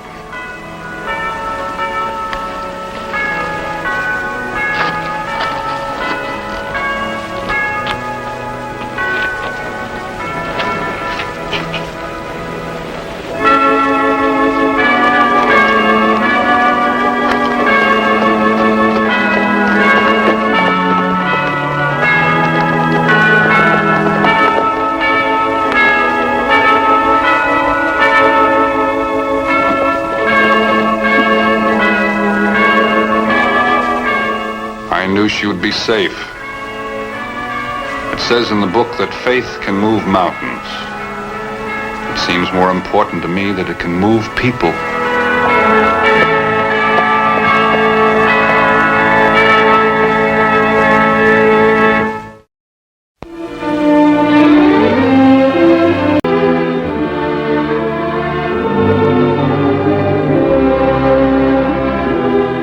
There was a lot of ready cash in horses that year.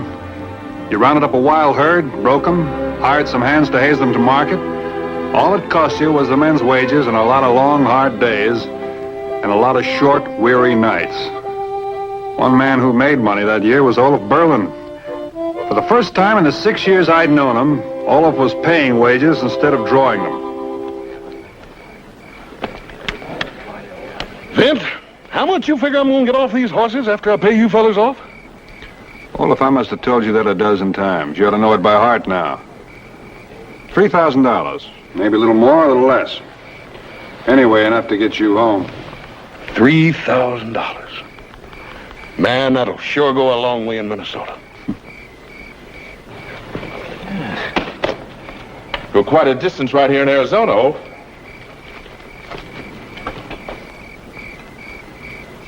Want to set him up when we hit town tomorrow night? Well, for you, Quinn, the rest of the boys, but I ain't taking none.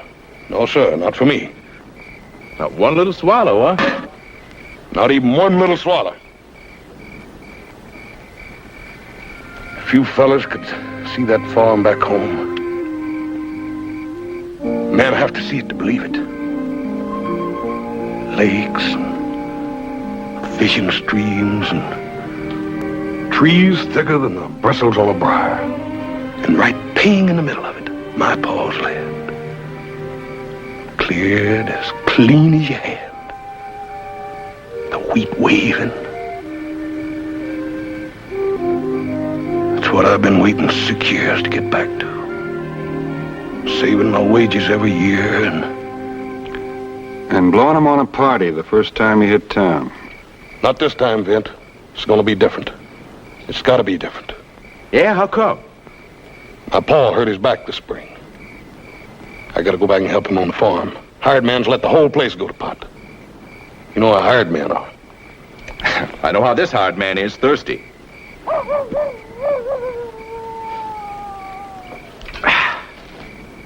Come tomorrow night, me and coffee ain't speaking.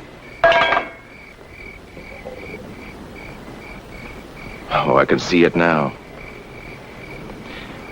He's standing in Jubal Carney's place with my foot on the rail and a little old glass of sunshine going down just smooth as cream. That's enough, Quinn. It's all right, Vint. He ain't gonna keep me from going home. It was about time you got wise to something. This is home. For you as much as us.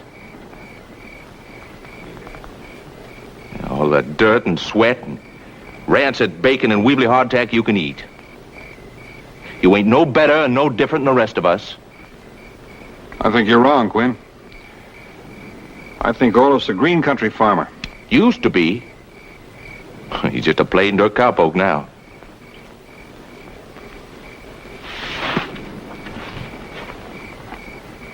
Besides,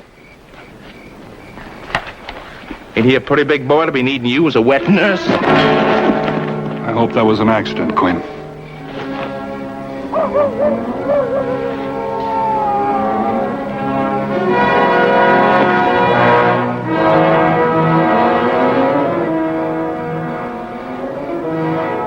Soon, Bonner. Real soon.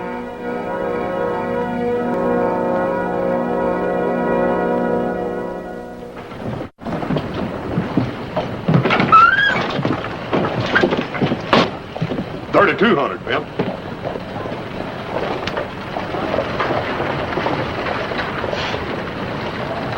Here, Vint, pay them off. I ain't much of a bookkeeper.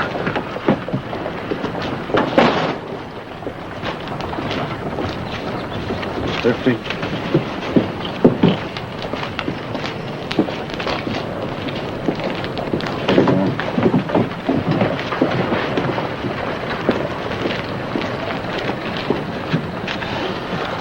Still going to set him up for us, so? That is, if Mr. Bonner here don't mind.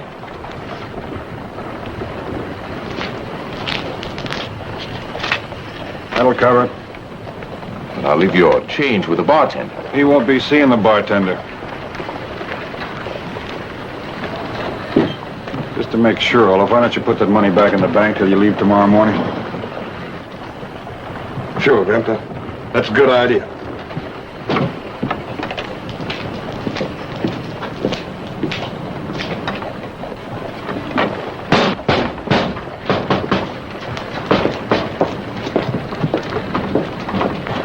That won't do any good.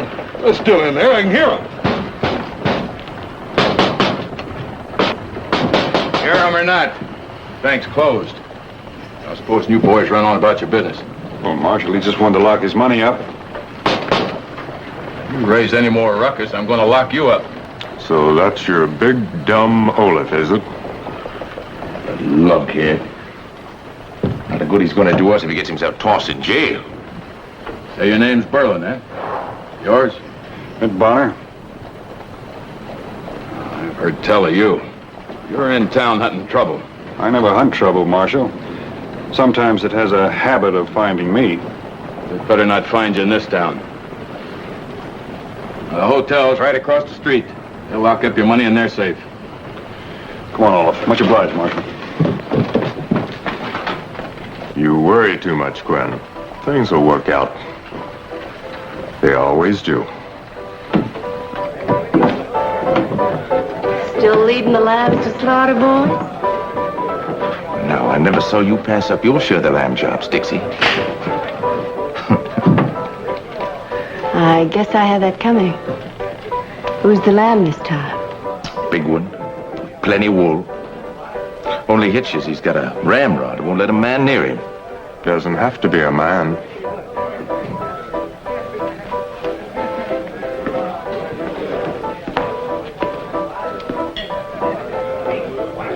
All right. What do you want me to do? Like you didn't know.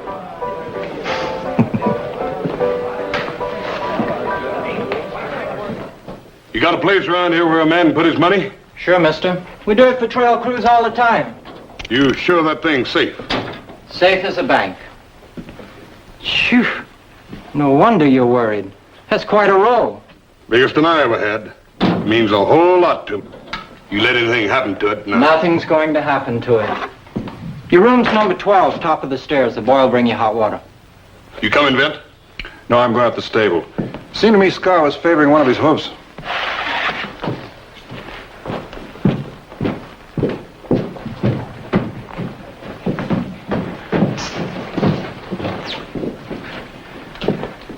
And don't give him $1 of it unless I say so. Why not? It's his, isn't it? Yeah, but it wouldn't be if it was in his pocket. You mean there's those that would try to separate him from it? That's the idea. Whatever you say, mister.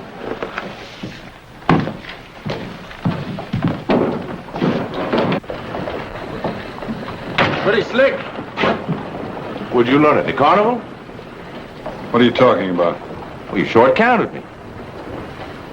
You got $50. 5 tens, just like all the rest of us. 5 tens, huh? 4 tens. Fixed to look like 5. I'll say it again. You got the same as all the rest of us. Yeah, only 10 of my 50's in your pocket, and I'm having it.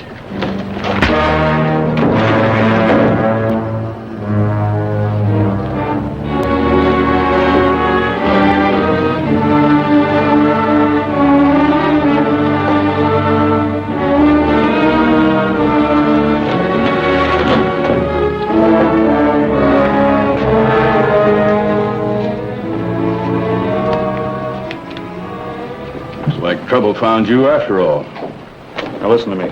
I didn't start this. Didn't start it. Short-counted me and then like to bust my jaw. Listen to me, Marshal. We had a run-in back at camp. He's still packing a grudge. Sorry, Bonner. You can tell all that to the judge in the morning. In the morning? I'm afraid you'll be spending the night as a guest of the county. Let's go.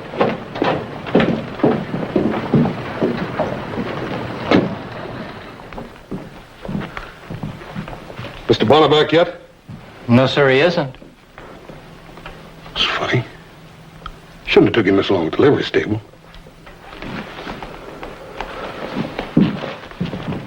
Hello. Oh, hi, Quinn. You seen Vint? Well, no, I thought it was with you.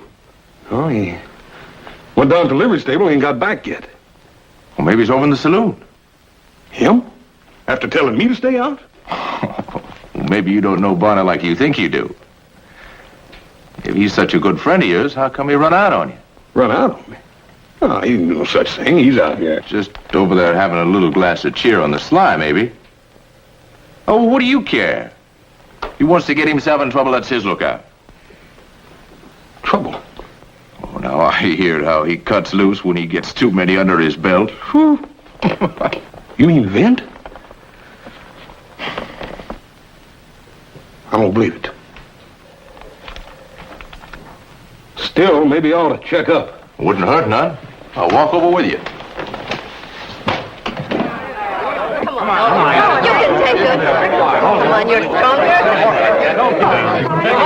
Come on. There you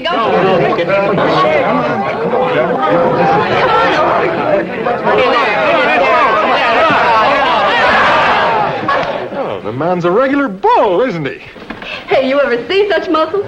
Where'd you get them, Olaf? Lifting anvils for exercise? Them farm muscles, Dixie. Harvesting the wheat and bringing in the hay. Think I could wear this old garter around my neck? It's a mighty pretty little neck, Dixie. I bet you could.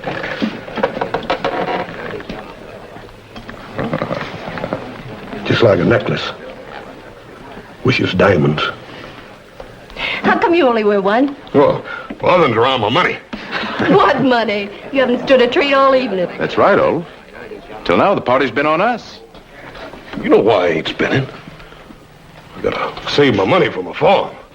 Besides, when I start buying drinks for the house... It's kind of customary, Olaf. Oh, stop bothering him and go find yourself another friend. Chances are he hasn't got any money anyway. I got plenty of money. Only...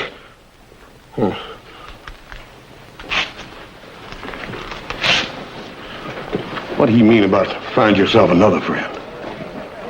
It's my job, Olaf. Getting the customers to spend a little of their extra cash. I thought you knew. Never thought about it, I guess. Well, don't think I like it. Every night I come to work here, I feel dirty. Oh, I tried other jobs when I landed here. They didn't even pay hotel rent, let alone save up a stake to get me back east. Back east? Ohio. I better do what Carney says before he decides to fire me. Not while I'm here to look after you. You're gonna stay right here till I get back. And you ain't sitting with nobody but me. Not tonight, you ain't. I'm gonna show you a role you ain't gonna soon forget. Fire you, huh? You'll see about that. Olaf, wait.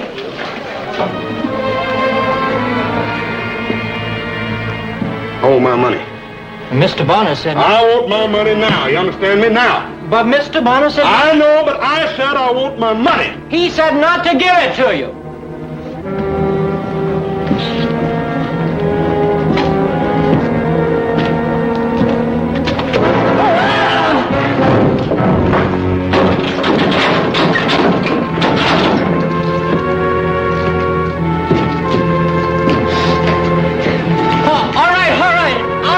For you.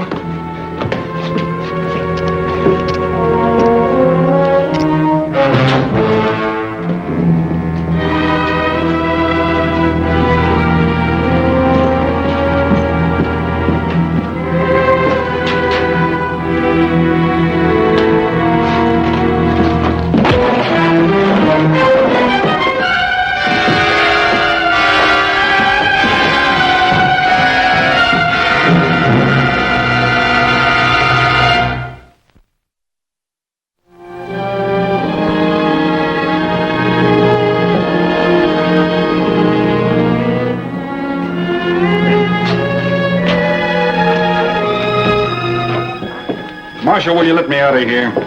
I'll pay Quinn the $10. Oh, can't let you out after you're entered on the books. But if I don't keep a check rein on Olaf, he's liable to... I don't see why you have to. You locked up his money like you said. Yes, I know. Well, then there's nothing to worry about.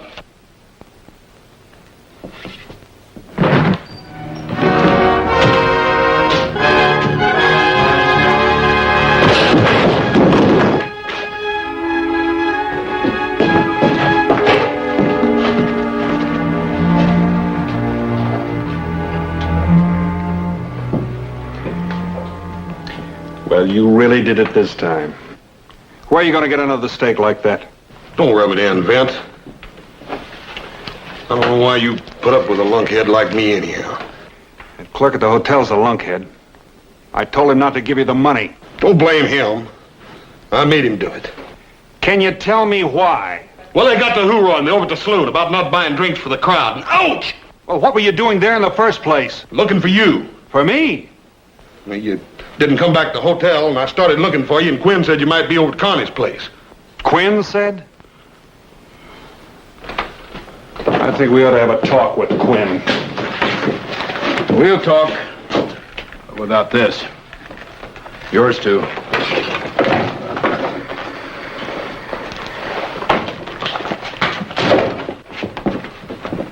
Well, I'm afraid you got the wrong bull by the horns, Marshal. Why, Olaf's my friend. Why would I slug him? For his money. When a man has a bankroll, he generally spends some of it. That's something he didn't do. At least, not here. Why did you steer him in here looking for Bonner? You know all the time I got Bonner locked up. Look, it wasn't me that robbed the squarehead. Haven't been out of here since he left. None of us have been out all evening. Right, Dixie? I guess so. You don't sound very sure. They were here all evening. You're lying. You're in cahoots with them. That's enough of that. You had your cry. You better vamoose while you're all in one piece.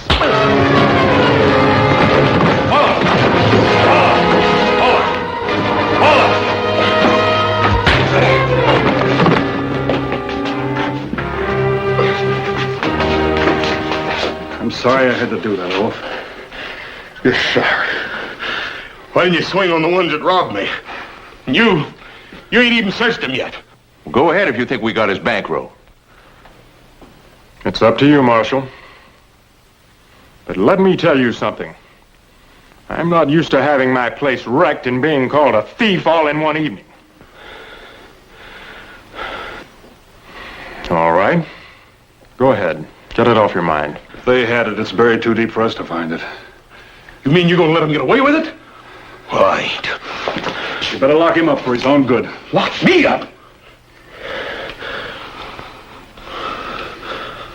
Never figured you'd sell me out, Vint.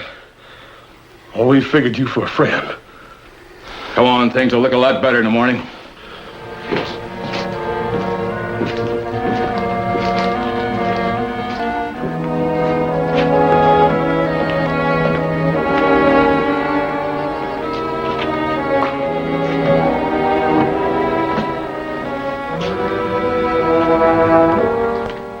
The way you're looking at him, you'd think he's gonna die. He won't. The question is, what are you going to do about it? What can I do? The way I look at it, you couldn't find $1 of it now with a bloodhound. Bonner, I just can't go up and down that street out there going through people's pockets. When a man wears a badge, he's got rules. Well, I don't wear a badge, and I've got one little hunch.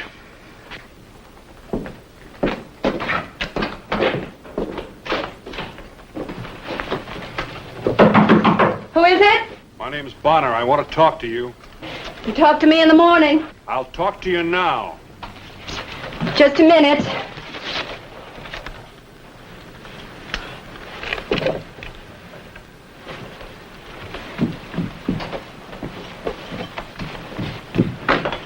What do you want? Almost $3,000. The pay isn't that good at Carney's place, mister. Besides, there were other girls there tonight. Why pick on me? You were with Olaf. I'm not fooling, mister. You've got no business going through my things. Put it back. Pay must be pretty good at Kearney's. One night's work? Too many nights' work. All right, get out.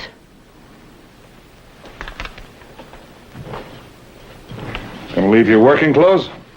If I ever wear a thing like that again... I didn't take his money! I think you know who did. Was it Carney? Quinn? Both of them? Leave me alone!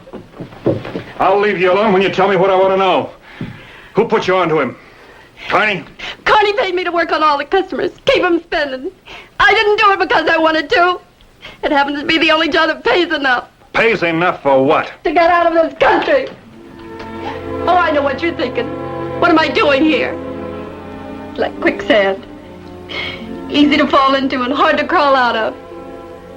I was going to be married. When I got off the stage, he wasn't here to meet me. He'd gone. Do you know what it is to be scared, stranded and homesick? I know how Olaf feels about Minnesota. To me, it's Ohio. A little farm on the bank of the river. Close enough to hear the steamboats pass. The flowers in summer, bright as that dress I wear at Carney's. Don't you see I've got to get out of here? Can't you understand? Olaf had a chance to get out, too. First time in 6 years. Now he won't make it. You will. He won't.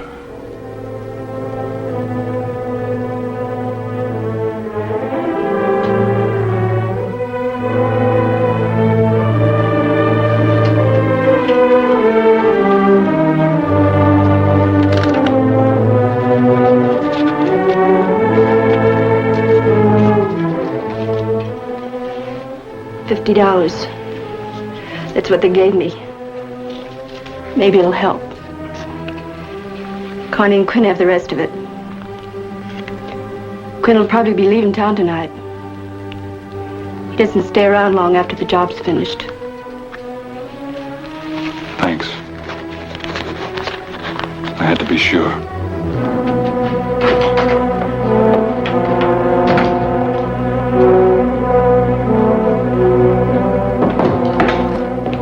I just had a talk with Dixie. Have to do something about that young lady. She talks too much. Have to do something about him so he won't. I don't know whether I'll get Olaf's money back or not. But I'm going to take care of you too, Sharks. Make it easier on the next poor devil that comes down the line. Remember back at camp, Bonner? I said soon. Well, this is it.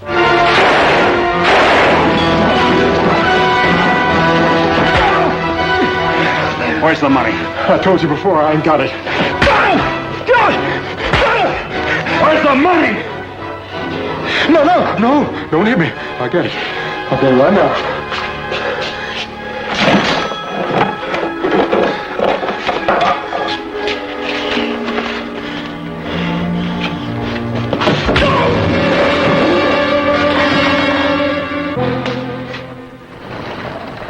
Thank you, Marshal. Let's go. You mind me, only milk, all the way to Minnesota.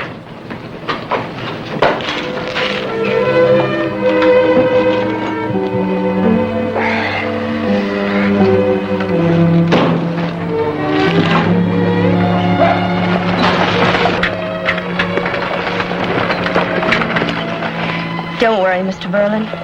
I'm not working for Carney anymore. I'm going home, too. Thanks to Mr. Bonner.